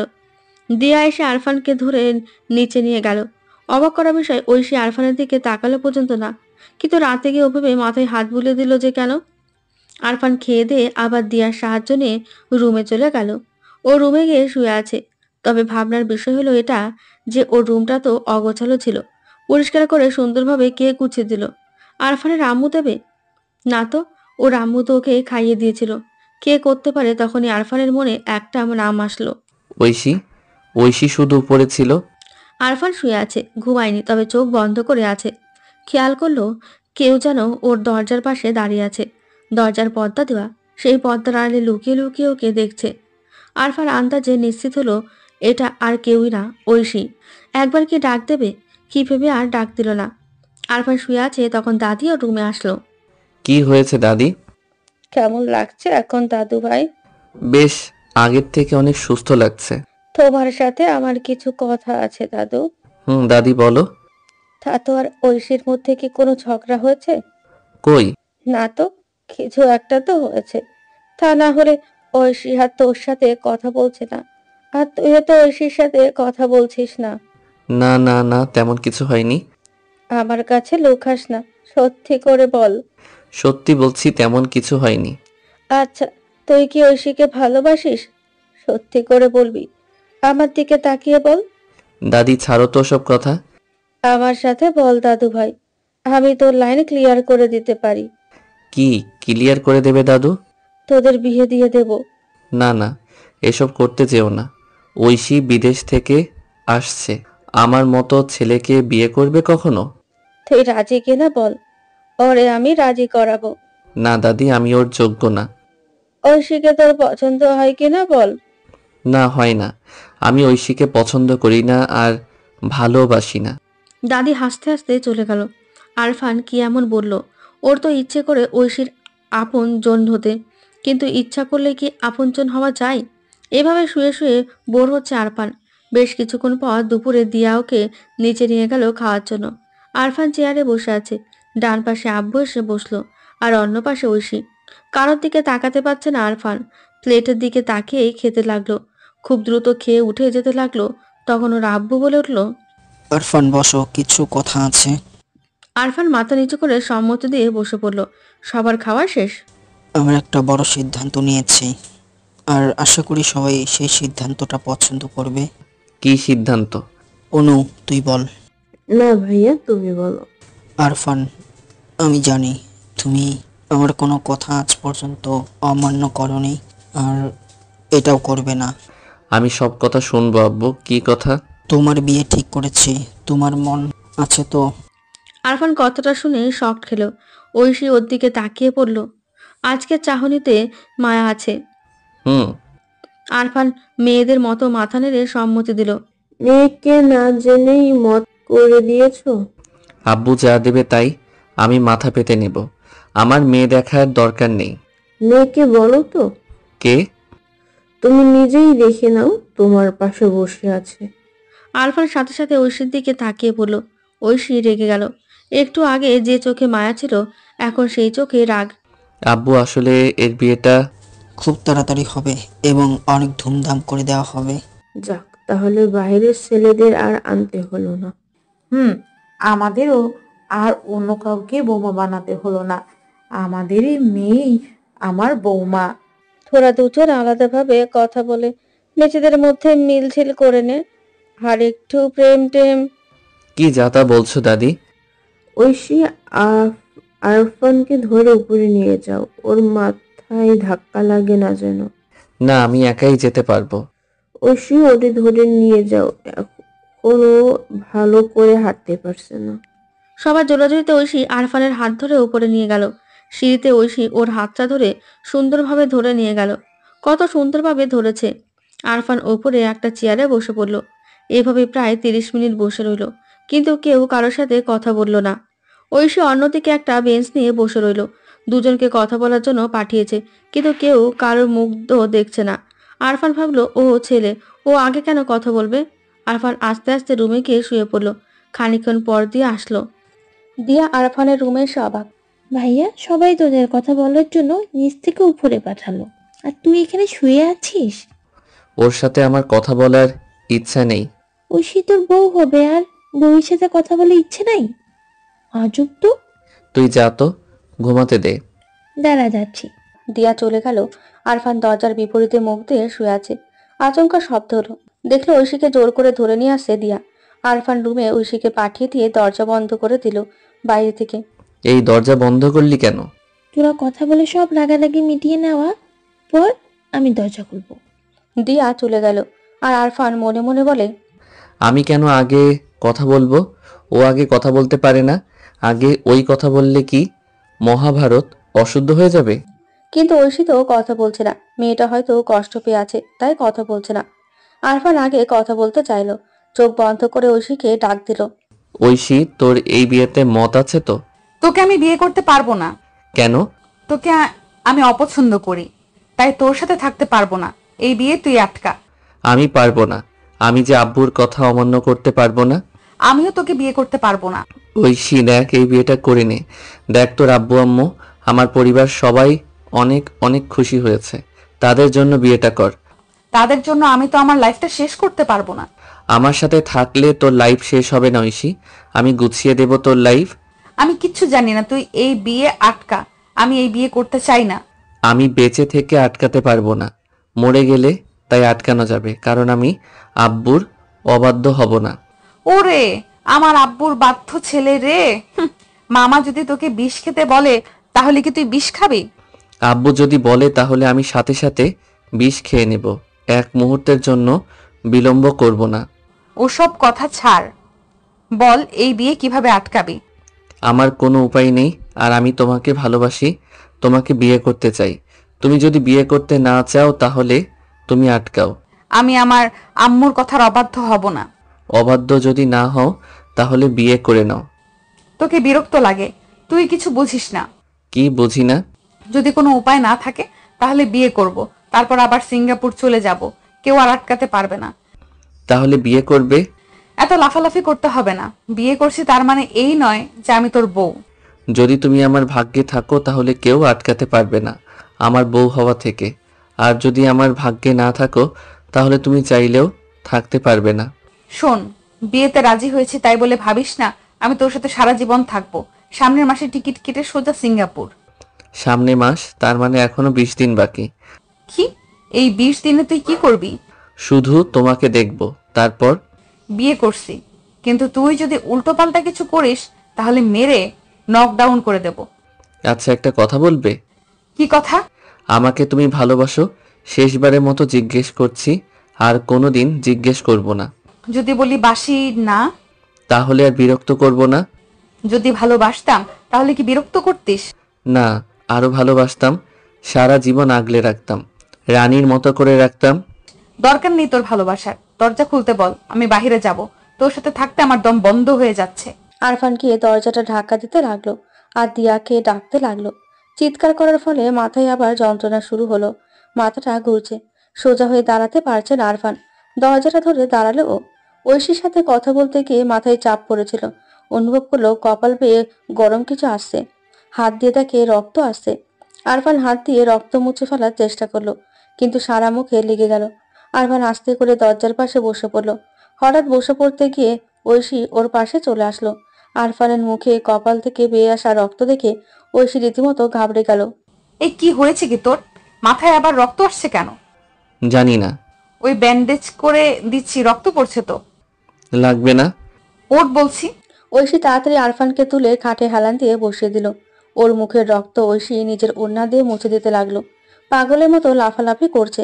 আমাকে একটু পানি দেবে ঐশী? ঐশী খুব দ্রুত রোবটের মতো টেবিল থেকে পানির গ্লাস নিয়ে আসলো। আরফান হাত লম্বা করলো পানি নেবে, কিন্তু ঐশী ওর হাতে না দিয়ে নিজেই খাইয়ে দিতে লাগলো। খাওয়া শেষে আরফানকে শুইয়ে দিল। আলমারি থেকে নতুন ব্যান্ডেজ আর পট্টি নিয়ে ওর মাথায় ব্যান্ডেজ খুলে আবার নতুনভাবে ব্যান্ডেজ করে দিতে লাগলো। ব্যান্ডেজ শেষ করে, এখন কেমন লাগছে রে? তুমি আমাকে ভালোবাসো না, তাই না? বাসি না তো। তাহলে এগুলো করলে কেন? আমি তো এখানে পড়ে মরে যেতাম। আর নিজের সুন্দর ওড়না দিয়ে আমার রক্ত মুছে দিলে কেন? কেন দেওয়া যাবে না? যারা অনেক ভালোবাসে তারা এগুলো করে, এত যত্ন করে। তুমি তো আমাকে ভালোবাসো না, তা কেন করলে এসব? আমার সামনে কেউ বিপদে পড়লে তাকে আমি সাহায্য করি, তার মানে এই নয় যে আমি তাকে ভালোবাসি। ও ভালো, মানে এটা তোমার উদারতা? হুম। তাহলে কালকে অত রাতে আমার রুমে এসে আমার মাথায় হাত বুলিয়ে দিতেছিলে কেন? এটাও কি তোমার উদারতা? কখন? কেন তুমি জানো না? তোর মাথায় হাত বুলিয়ে দিতেছিলে, তার মানে এটা না যে আমি তোকে ভালোবাসি। তুই আমার বেস্ট ফ্রেন্ড, তাই আমি দিয়েছি। ও খুব ভালো বন্ধু। আচ্ছা, দিয়াকে ডাক দেবে? ঐশী দরজা কড়া নাড়তে লাগলো। কিছুক্ষণ দরজা খুলে দেওয়া হলো। ঐশী দেরি না করে সোজা রুমের থেকে চলে গেল। ভাইয়া তোর মাথায় আবার কি হলো? কিছু না, আবার রক্ত আসছিল, তখন ঐশী ব্যান্ডেজ করে দিয়েছে। তার মানে তোরা বিয়ে করতে রাজি আছিস? কুরবানি যখন দিবি বলে ঠিক করেছিস তাই হবে। ইয়াহু, ঐশী আমার ভাবি হবে।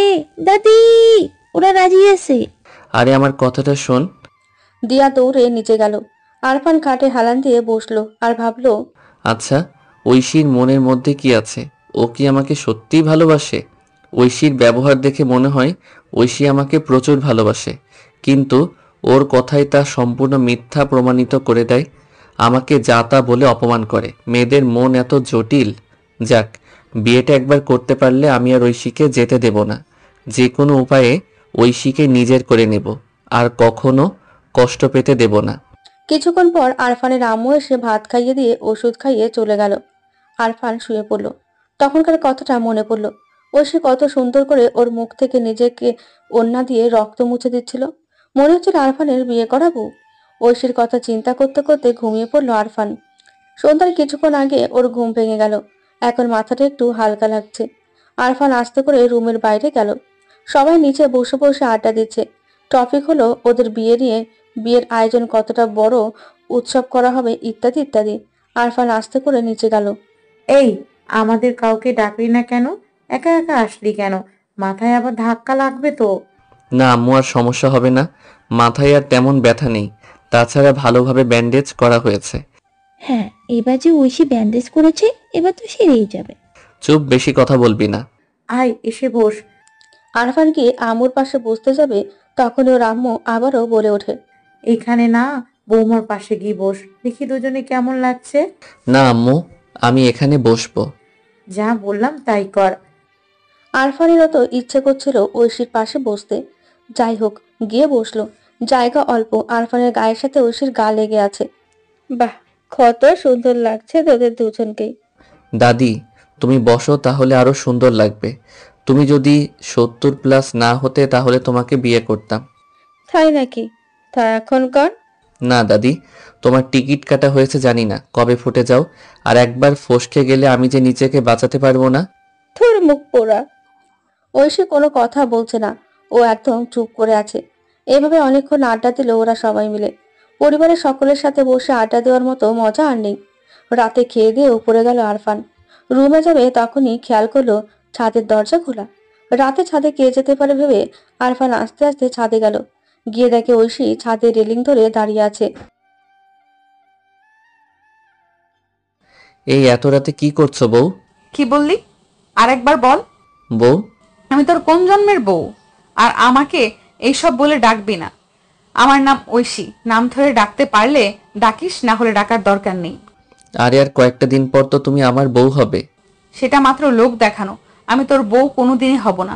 বিয়ে করলেই বউ হয় না। তোকে বিয়ে করেছি শুধু আম্মুর অনুরোধে। তোর মতো অনেক আরফান আমার পেছনে আছে।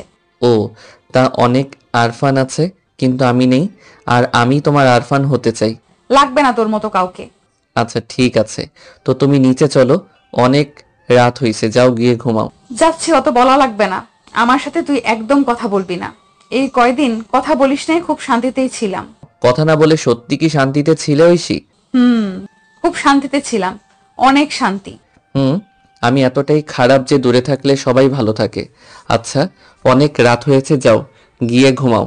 এই যাচ্ছি যাচ্ছি, আমি তোর এখানে বসে কি বিরতি করব? যত সব। ঐশী বকতে বকতে চলে গেল। আরফান দোলনায় বসে পড়ল। রাতের আকাশ দেখলে মন ভালো হয়। আর ঐশীটা কেমন কেমন করে কথা বলছে। মেয়েটা প্রথমে কত সুন্দর করে দুষ্টুমি করে কথা বলতো, কিন্তু এখন আর বলে না, মুখে যেন নিম পাতা। আরফান ওভাবেই ছাদে বসে আছে। বেশ খানিকক্ষণ পর ঐশী আবার আসলো। এই, তুই যেন ভাবিস না আমি তোর জন্য ছাদে আসছি। আমি কিন্তু চপ্পল নিতে আসছি। আমি ভুল করে ছাদে চপ্পল ফেলে গেছি। ও আচ্ছা, নিয়ে যাও। তুই এত রাতে এখানে কি করছিস? তোমার চপ্পল পাহারা দিচ্ছিলাম। তুই হয়তো ভাবছিস তোকে দেখতে আসছি। এটা ভেবে থাকলে ভুল ভাবছিস। কে আমি যে আমাকে দেখতে আসবে? একটা খ্যাত মার্কা গাইয়া। আর আপনি কত বড় মনের মানুষ। আরফান, যা এখান থেকে, যত সব। আমারই ভুল, রাতে কেন নিজে চপ্পল নিতে আসলাম। রাতে তো আর চপ্পল পায়ে দেব না। এই বলে ও আবার বকতে বকতে চলে গেল। ঐশী আর তা দেখে আরফান হাসতে হাসতে বলল, হি হি হি, রাত 1টার সময় ছাদে আসছে জুতা নিতে। আরফান আবারও দোলনায় হেলান দিয়ে আকাশ দেখতে লাগলো। আজও চাঁদের জ্যোৎস্না আছে, তবে সেই জ্যোৎস্নার উজ্জ্বলতা আর তেমন নেই। তবুও তাকে দেখতে ভালো লাগছে। আকাশের বুকে একদল মেঘ ভেসে বেড়াচ্ছে। প্রায় 20 মিনিট পর ঐশী আবার আসলো। এই, এবার আর চপ্পল না, আমার ইয়ারফোন ফেলে গেছিলাম, তাই নিতে আসছি। কোথায় তোমার ইয়ারফোন? ওই তো রেলিং এর উপর বাঁধানো আছে। আচ্ছা যাও, নিয়ে যাও। নিয়েই তো যাচ্ছি। ভালোভাবে দেখে নাও, আরো কিছু আছে কি? যে জিনিসটা নিতে আসতেছি তা তো নিতে পারতেছি না। কিছু বললে? না, তোকে আমি কি বলবো? আমি তোর সাথে কেন কথা বলবো? পাগল নাকি আমি তোর সাথে কথা বলবো? ঐশী আবারও চলে গেল। আরফান জানে না এত রাতে ঐশী কেন বারবার ছাদে আসতেছে। আবার কিছুক্ষণ পর ছাদের দরজা খোলার শব্দ পেল। আবার কি ফেলে গেছো? ভাইয়া, তুই এত রাতে ছাদে কেন? রুমে জাগে শুয়ে পড়, ঘুমা, না হলে আবার মাথা ব্যথা করবে। তুই এত রাতে ছাদে আসলি কেন? তোকে কে বললো আমি ছাদে? উই না, কেউ বলেনি। আমি এমনি দেখলাম তুই রুমে নেই, ছাদটাই ছাদে আসলাম। রুমে না থাকলেই ছাদে থাকবো, তোকে কে বললো? তুই কিভাবে জানলি? অত কথা বাদ দে, নিচে চল, ঘুমাবি। আর রাত জাগিস না, শরীর খারাপ করবে। ওরে বাবা, চল তো। আরফানকে একরকম টেনে নিচে নিয়ে গেল দিয়া। ওরও ঘুম পাচ্ছিল, তাই রুমে গেল। কিন্তু রুমে গিয়ে তো অবাক আরফান। ওর ডাউট লাগলো, নিশ্চয়ই ওর রুমে কেউ ঢুকেছিল আর আরফানের বেডে শুয়েছিল। বেডটা এলোমেলো, মানে কেউ শুলে বেড কভারটা এলোমেলো হয়ে যায়, ঠিক তেমনি। কিন্তু আরফানের যতদূর মনে পড়ে ওর বেড দিয়া সুন্দরভাবে গুছিয়ে দিয়েছিল। আর বেশি কিছু না ভেবে বালিশে শুয়ে পড়লো। বালিশেটা কিসের গন্ধ? অনেক পরিচিত ওই গন্ধটা। আর সমস্যা, বেডের বেশ সুন্দর গন্ধ। এত পারফিউমের গন্ধ আরফান আগে পেয়েছে মনে হয়। এই পারফিউম তো ঐশী ব্যবহার করে। তাহলে এই বেডে কি ঐশী শুয়েছিল? অনেক রাত হয়েছে, তাই তাড়াতাড়ি শুয়ে ঘুমিয়ে পড়লো আরফান, আর কিছু না ভেবে। একেবারে ঘুমে সকাল। পাখির মিষ্টি কলকল ধ্বনিতে ওর ঘুম ভেঙে যায়। আজব তো, 10টার সময় পাখি ডাকে। কালকে রাতটা বেশ কেটেছে। আরফান ফ্রেশ হয়ে বাইরে আসলো, গিয়ে আম্মুর পাশে বসলো। ময়না, মাথায় আর ব্যথা আছে নাকি? না আম্মু, এই ব্যান্ডেজ আর রাখতে ভালো লাগে না, খুলে ফেলে দেই। ঐশী, আরফানের মাথা ব্যান্ডেজটা খুলে পরিষ্কার করে দাও তো। আর দেখো আর ব্যান্ডেজ করা লাগবে কিনা। ঐশী বাধ্য মেয়ের মতো আরফানকে ওর রুমে নিয়ে গিয়ে মাথার ব্যান্ডেজ খুলতে লাগলো। জানো, কালকে রাতে আমার রুমে একটা পরী আসছিল। আমি বাচ্চা না যে তোর রূপকথার গল্প শুনতে বসবো। না, সেই পরীটা তার পারফিউমটা তোমাকে দিয়েছে নাকি? মানে কি? ওই পরীটার পারফিউম আর তোমার পারফিউমের গন্ধ একই, খুব মিষ্টি গন্ধ। কি যাতা বলছিস? সত্যি বলছি, সেই পরীটা আমার খাটে শুয়েছিল, তার গায়ের মিষ্টি গন্ধ আমার খাটে লেগে গিয়েছে। সেই গন্ধটা আমাকে পাগল করে দিচ্ছে। সেই গন্ধটা তোমার থেকেও পাওয়া যাচ্ছে। তোর মাথায় কি আর ব্যথা আছে? না, নেই তো। তাহলে আর ব্যান্ডেজ দেব না, এবার রক্তের দাগগুলো পরিষ্কার করে দেই। ঐশী কাঁচির আগায় তুলে দিয়ে হালকা গরম পানি দিয়ে ক্ষত জায়গার আশপাশ পরিষ্কার করে দিচ্ছে। আরফানের ঘাড়ে দুষ্টু বুদ্ধি চাপলো। আরফানকে অবাক করে দিয়ে ঐশী ওকে জাপটে ধরলো। ঐশী মনে করে যে আরফান মাথায় ব্যথা পেয়েছে। কি ফিলিংস, হি হি হি, কত বোকা, হি হি হি। ঐশী আরফানকে ছেড়ে দিয়ে রাগীভাবে তাকালো। তার মানে তোর লাগে নাই? হি হি হি, এত ভালোবেসে ড্রেসিং করে দিচ্ছ, আর লাগবে কেন? আমি তো মজা করেছি। কে তোকে ভালোবাসে? শোন, আমি আবারও বলছি, আমি ভালোবাসি না তোকে। তাহলে তো ঘৃণা করো, তাই না? আমি খারাপ, খ্যাত, তারপর ছেঁচড়া। আমার সাথে কোনোদিন এমন মজা করবি না। আচ্ছা ঠিক আছে, চলে গেলে বুঝবে কতখানি জায়গা জুড়ে ছিলাম। তোর কথা আমার ভালো লাগছে না। আচ্ছা তুমি তাহলে যাও, আমার আবার ঘুম পাচ্ছে। কালকে সারা রাত জাগা। শরীর খারাপ করবে তো এত রাত জাগলে। আর শরীর খারাপ? আচ্ছা ঠিক আছে, ঘুমা তাহলে। তুমি খাইছো সকালে? খাই আর না খাই সে কথা তোকে কেন বলবো? সরি। ঐশী চলে যেতে লাগলো। জানো ঐশী, আমার না বুকের বাঁ পাশে ব্যথা করে। কেন? যখন তুমি বলো আমাকে ছেড়ে চলে যাবে। থুর। আরফান আবার ঘুম দিল। কালকে সারা রাত জাগা আর ওর প্রচুর ঘুম পাচ্ছে। দুপুরে ঘুম ভাঙলো, গোসল করে নিচে গেল। সবাই খাওয়ার টেবিলে বসে আছে। আরফান ওর চেয়ারটা টেনে বসলো। খাওয়া শেষ হতেই ওর আব্বু বলে, তাহলে বিয়ের সমস্ত আয়োজন শুরু করে দিলাম। বেশি আয়োজন করে কি লাভ?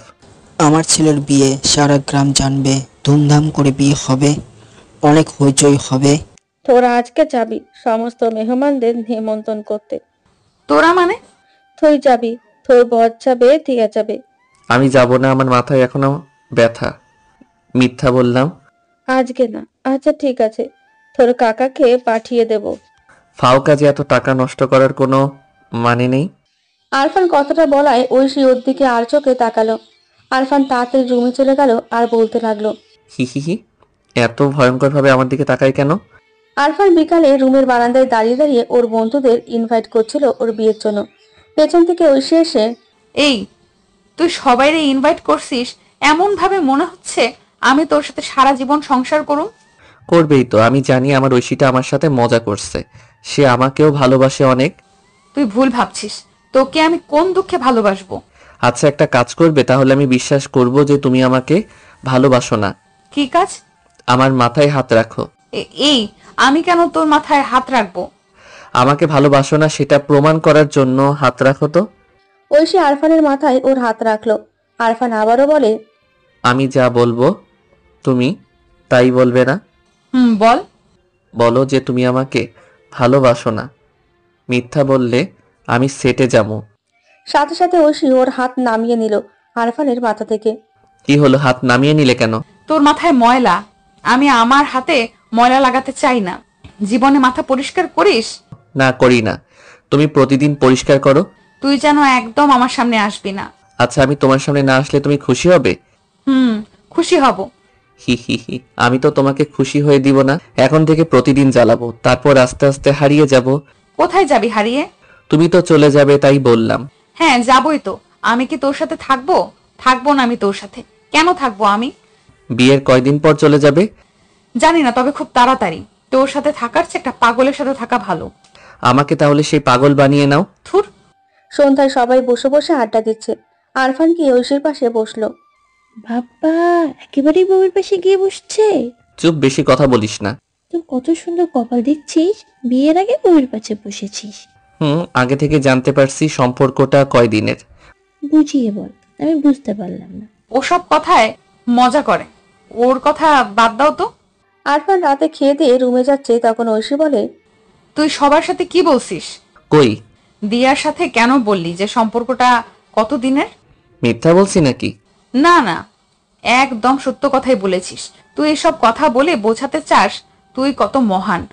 ঐশী তুমি ছোটবেলায় বলেছিলে আমার সাথে সবসময় ঝগড়া করবে, আমার সাথে থাকবে। তখন রাগ হতো আর এখন কষ্ট হয় সেই কথা মনে পড়লে। আরফানের রুমে গিয়ে শুয়ে পড়ল। তখন নজর গেল ঐশীর দেওয়া ঘড়িটার দিকে। আরফান টেবিল থেকে ঘড়িটা নিয়ে দেখতে লাগলো। ঘড়িটা ওর নিজের মতো বয়ে চলেছে। এই সময়টা কারোর জন্য একটু অপেক্ষা করে না। আরফান ঘড়িটা হাতে নিয়ে দেখতে দেখতে ঘুমিয়ে পড়ল। আরফান ঘুমের মধ্যে স্বপ্ন দেখলো একটা পরী এসে ওর মাথায় হাত বুলিয়ে দিচ্ছে। ও পরীটাকে ধরতে গেল, কিন্তু সে বাতাসে প্রজাপতি হয়ে উঠতে গেল। আরফান কত ডাকলো, তবুও পরী কথাটা শুনল না। যাওয়ার সময় একগুচ্ছ মিষ্টি বেলি ফুল দিয়ে গিয়েছিল। কত সুন্দর মিষ্টি গন্ধ। আরফানের প্রিয় একটা ফুল এই বেলি ফুল। সকালে দিয়া ডেকে ঘুম ভেঙে দিল আরফানকে। ওই শয়তান সেমরি আমাকে ডাকলি কেন? কত সুন্দর একটা পরী আমাকে ফুল দিয়েছিল। তুই কি কিছু খাইছিস?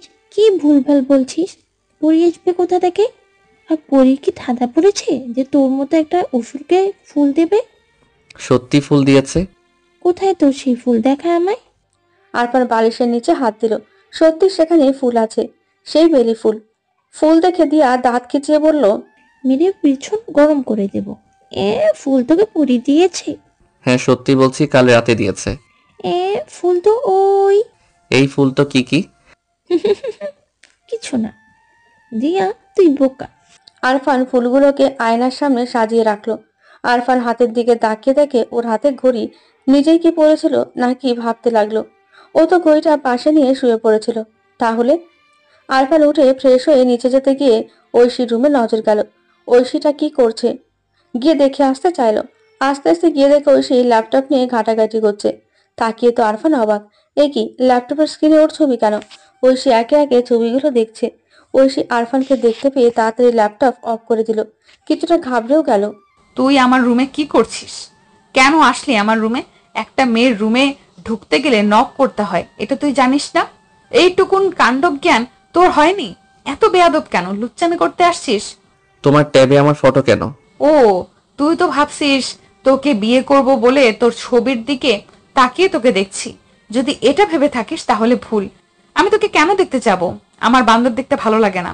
তাহলে ফটো কেন? শোন, তোর পিকগুলো আমার বয়ফ্রেন্ডকে দেখাচ্ছিলাম। আমি তাকে বলছিলাম যে এই সেই ছেলে যার সাথে আমার বিয়ে হচ্ছে, আর তোকে ডিভোর্স দিয়ে চলে যাব সেসব প্ল্যান করছিলাম। তোমার কি সত্যি বয়ফ্রেন্ড আছে? আছে তো, থাকবে না কেন? তাকে আমি সেই ছোটবেলা থেকে ভালোবাসি। ছোট্টবেলা মানে? ওই চলে যাওয়ার পর থেকে তার সাথে আমার পরিচয় হয়, আর তখন থেকেই তাকে ভালোবাসি। তাকে বুঝি খুব ভালোবাসো? অনেক ভালোবাসি। আর এইভাবে হুটহাট করে রুমে আসবি না। সরি, ভুল করে ফেলছি। বুকে ব্যথা অনুভব করলো আরফান। ও যাকে ভালোবাসে সে অন্য কাউকে ভালোবাসে। ওর কপালটা মন্দ। আরফান মাথা নিচু করে চলে আসছে। ওই কি জন্য আসছিস? কোনো দরকার আছে? আরফান মাথা নেড়ে না বোধক জবাব দিল, দিয়ে আবার চলে যেতে লাগলো। তোর চার্জারটা দে তো, আমার ফোন চার্জ দিব। আমার রুমে আছে। তুই দিয়ে দে, আমি পাবো না। আচ্ছা চলো, আমি দিচ্ছি। ঐশী আরফানের পেছন পেছন আসতে লাগলো। আরফান মন খারাপ করে আছে। নিজের চার্জারটা ঐশীকে দিল আরফান। ঐশী চার্জারটা নিয়ে চলে গেল। আরফান খাটে মন খারাপ করে বসে রইল। তখন ঐশী আবার আসলো। কি হয়েছে? এটাই চার্জ হচ্ছে না, আর একটাতে। নতুন চার্জার, চার্জ হচ্ছে না কেন? আমি কিভাবে জানবো? ফোনটা এদিকে দাও দেখি। আরফান ফোনে চার্জার গুঁজে দিতেই দেখে চার্জ উঠছে, তবে 70+ চার্জ। এই তো উঠছে।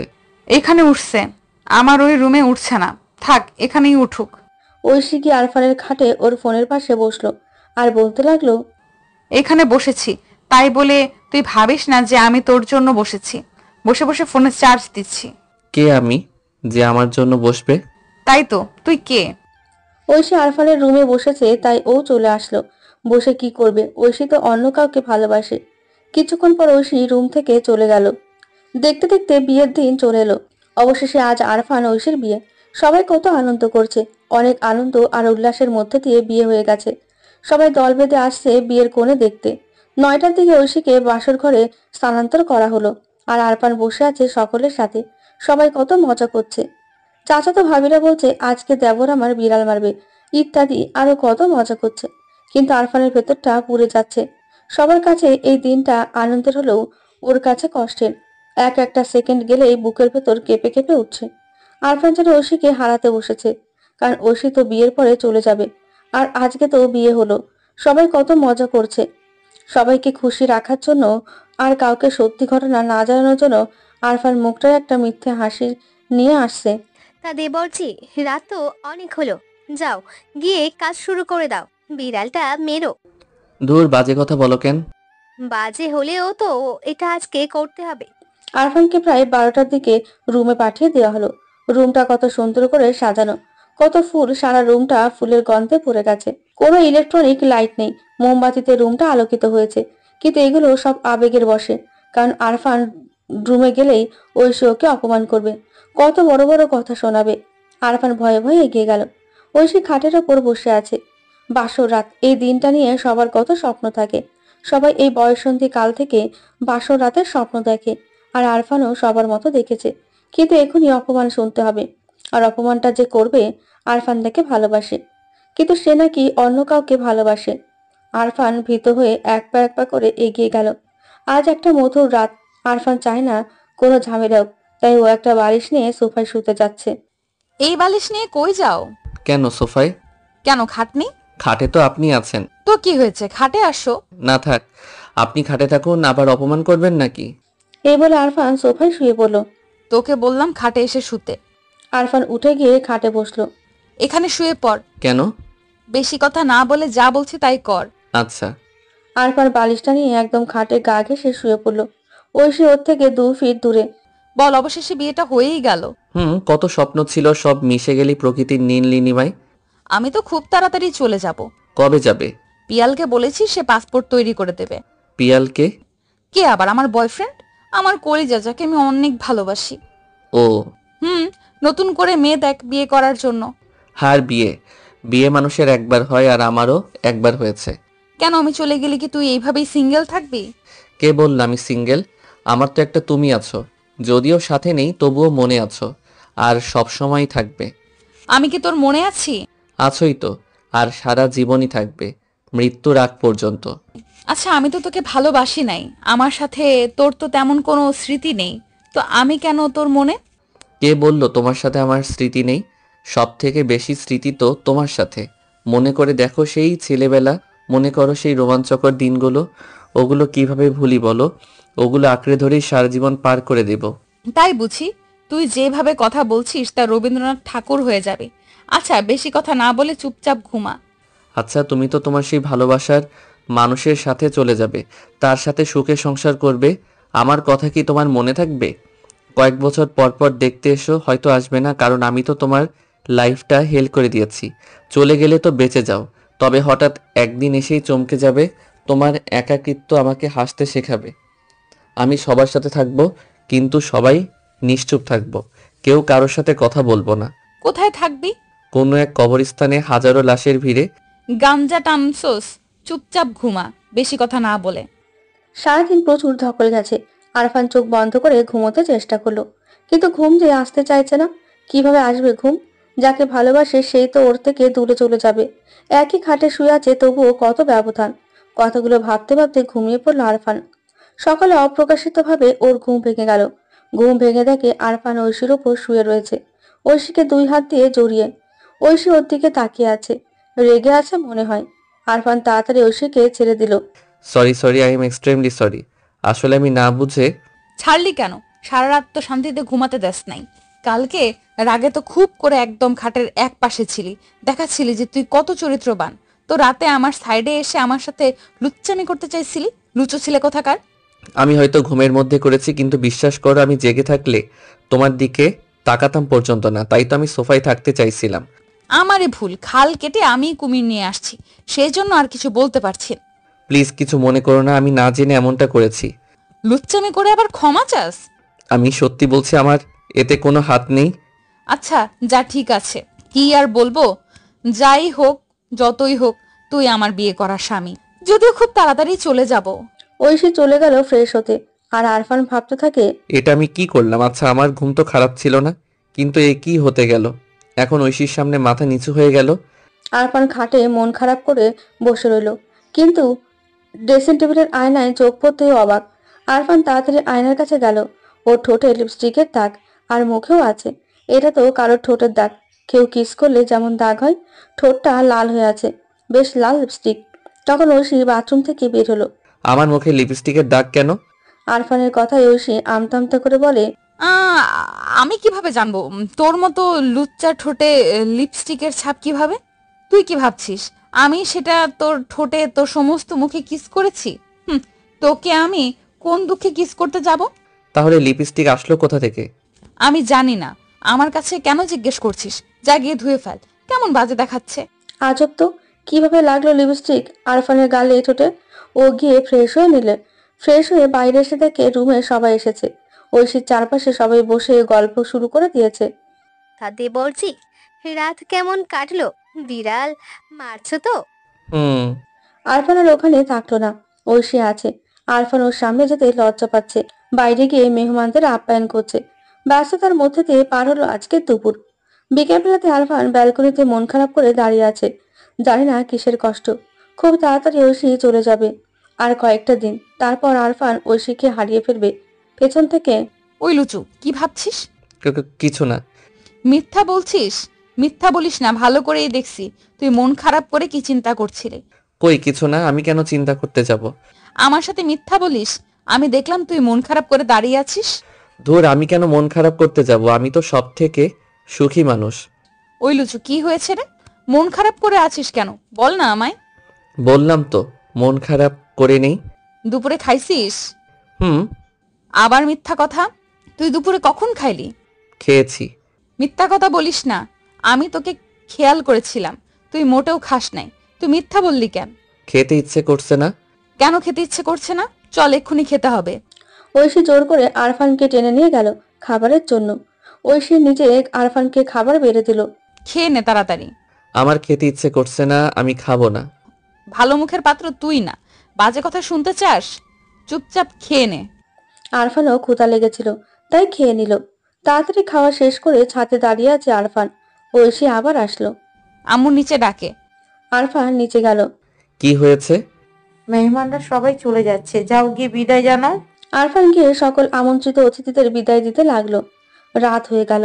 রাতে খাওয়া দাওয়া শেষ করে আরফান রুমে যেতে লাগলো। রুমে ঐশী আছে, তাই সোজা ছাদে গেল। কিছুক্ষণ পর ঐশী ছাদে আসলো। আরফান ঐশীকে ভুলবার জন্য যত দূরে থাকছে, ও নড়ে চড়ে সেই আরফানের পাশেই চলে আসছে। একা একা কি করা হচ্ছে? কিছু না। মন খারাপ কেন রে তোর? তুমি চলে যাবে কবে? আচমকা আরফানের গালে দুটো থাপ্পড় মেরে দিল ঐশী। আরফান তো গালে হাত দিয়ে অবাক হয়ে তাকিয়ে রইল। হঠাৎ মারলো কেন? বুঝতে পারছি না তো যে তোকে কেন মারলাম। আমি এখন কি করলাম? বুঝতে পারবি না, তোর তো সেই জ্ঞানটুকুও নেই। তুই আসলেও গাধা, কিছুই বুঝিস না। আমি তো বুঝতেই পারছি না কি করলাম এখন আমি। মারলে কেন? তোকে তো আরো মারা উচিত, সারাদিন পেটানো উচিত, মেরে রেস্ট নিয়ে আবার মারতে হবে। তুই কি কিছুই বুঝিস না? কি? না বললে কিভাবে বুঝবো? আরফান, আমি তোকে ভালোবাসি, এটা তুই কি বুঝিস না? কেন রে, তুই কি আমাকে একটুও বুঝতে পারিস না? ঐশীর কথাগুলো বলে কান্না করে দিল। আর ঐশীর কথায় বেশ অবাক হলো আরফান। ঐশী ওকে ভালোবাসে? তুমি তো বলো নাই যে আমাকে ভালোবাসো। তুমি না বললে কিভাবে বুঝবো? কচি খোকা, তোকে কি ঢোল পিটিয়ে মাইক বাজিয়ে বলতে হবে যে তোকে ভালোবাসি? তুই আমার ব্যবহার দেখে বুঝিস না যে আমি তোকে ভালোবাসি? না বললে কিভাবে বুঝবো ব্যবহার দেখে? কুত্তা, তুই বুঝিস না আমি এখানে কেন আসলাম?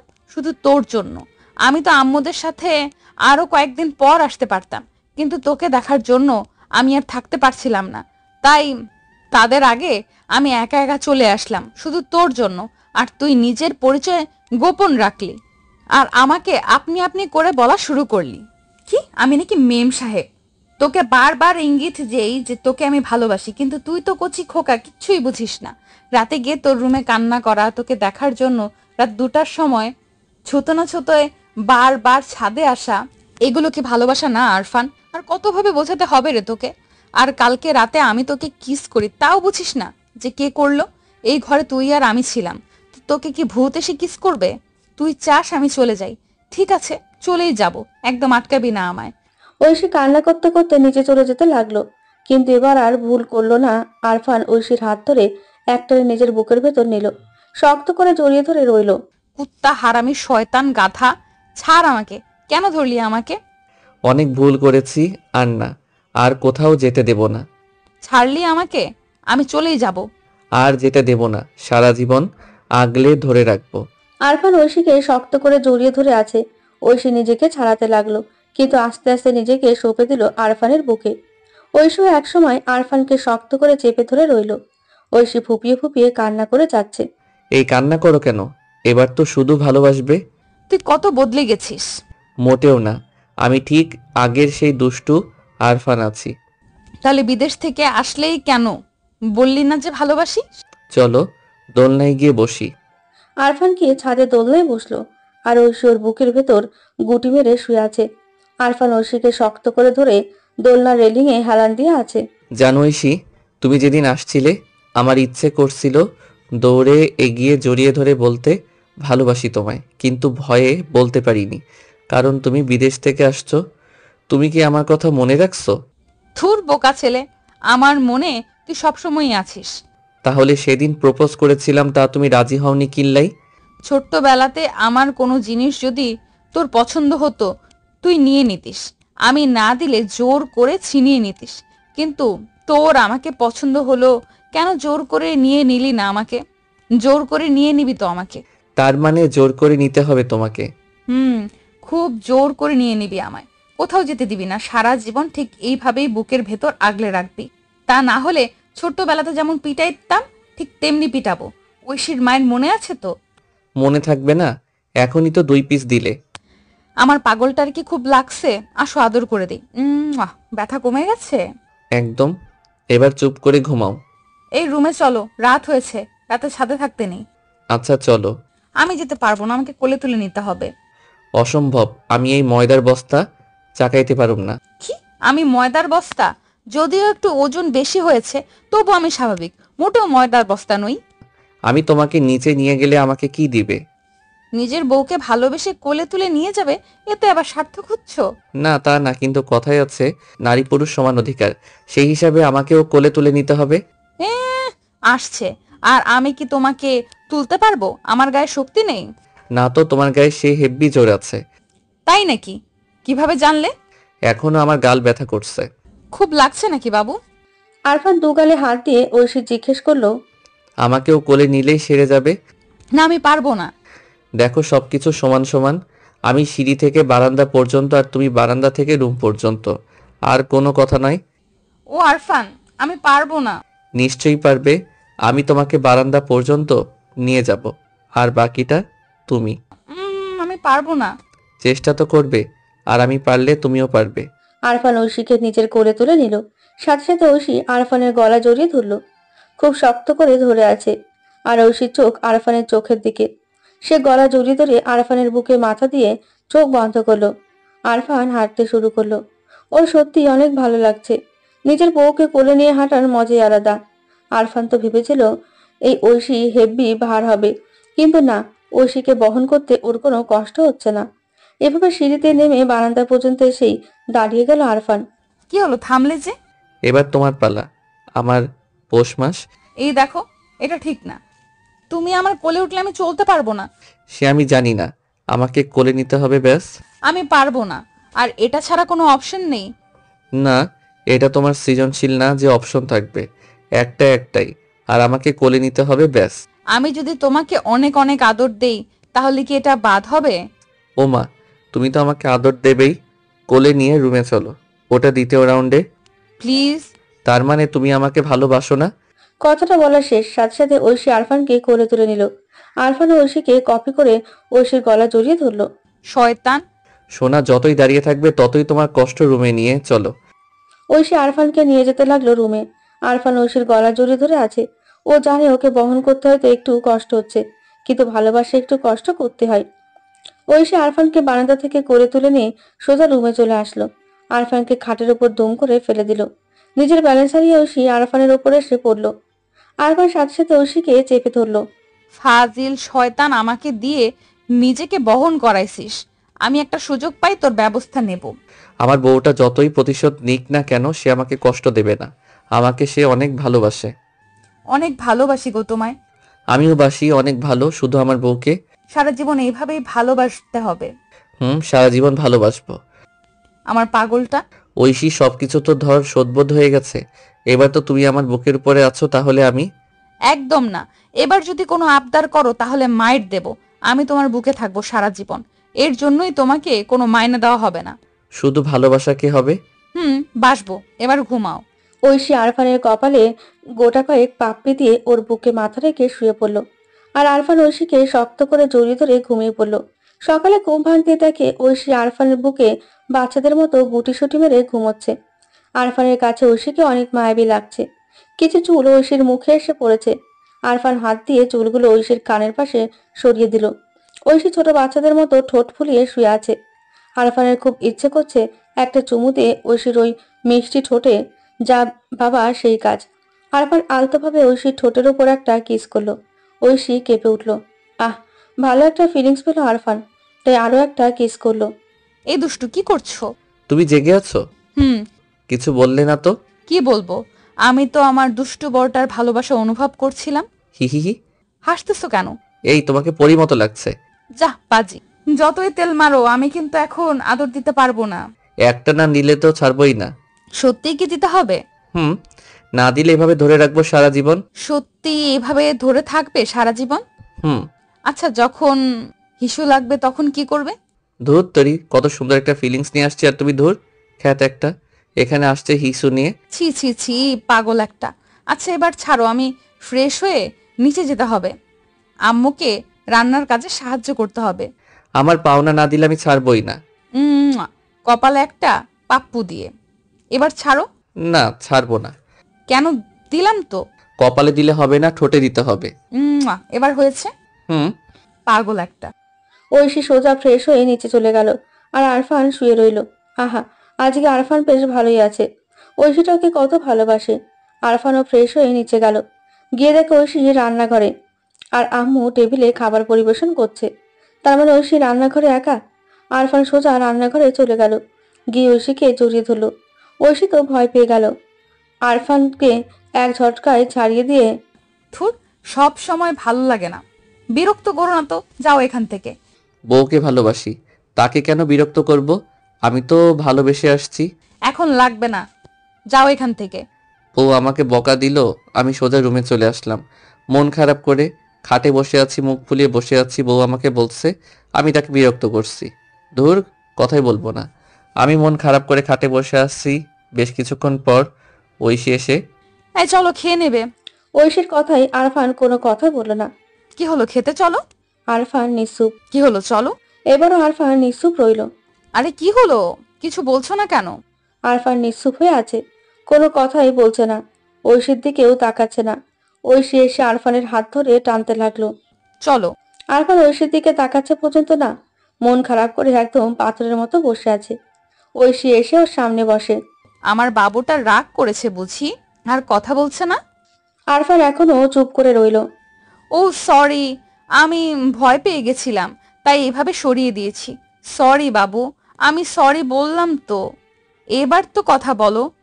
কথা বলবে না আমার সাথে? আরফানকে নিঃসুপ দেখে ঐশীবার মুখ চালাতে চালাতে বলল, ঠিক আছে, আমি একটানা পাপ্পু দিতেই থাকবো যতক্ষণ না আমার সাথে কথা বলবে। বলে ঐশী আরফানকে পাপ্পি দিতে শুরু করে দিল। ওকে অনর করে পাপ্পি দিতে লাগলো। এভাবে প্রায় 10 মিনিট একটানা পাপ্পি দিতে লাগলো। এবার আর হাসি ধরে রাখতে পারলো না আরফান। হি হি হি। ক্ষমা করে দিয়েছো তো? হি হি, আর ক্ষমা কিসের জন্য? আমি তো রাগই করি নাই। তাহলে কথা বলছিলে না কেন?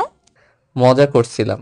আর কখনোই এমন মজা করো না, আমি থাকতে পারবো না। তোমার সাথে কথা না বললে আমার দম বন্ধ হয়ে আসে। ঐশীর চোখে পানি চলে আসছে। আরফান তাড়াতাড়ি ঐশীর বুকের ভেতরে চেপে ধরলো। এই পাগল, আমি মজা করছি। আর আমি সবসময় তো তোমার সাথে তোতা পাখির মতো বকবক করি, আর আমি তো আমার পাজি বউকে দেখছিলাম আমাকে কত ভালোবাসে, তাই এমন করেছে, আর এমন করবো না। এমন ভয়ঙ্কর মজা আর কখনোই করবে না, ভয় করে। পাগলটা তোমার পাগল। চলো খেতে চলো। চলো। আচ্ছা, আরফান ঐশী তাহলে খেতে গেল। আপনারা থাকেন কেমন? ওরা আসতেছে। আর হ্যাঁ, ভালো থাকবেন সবাই।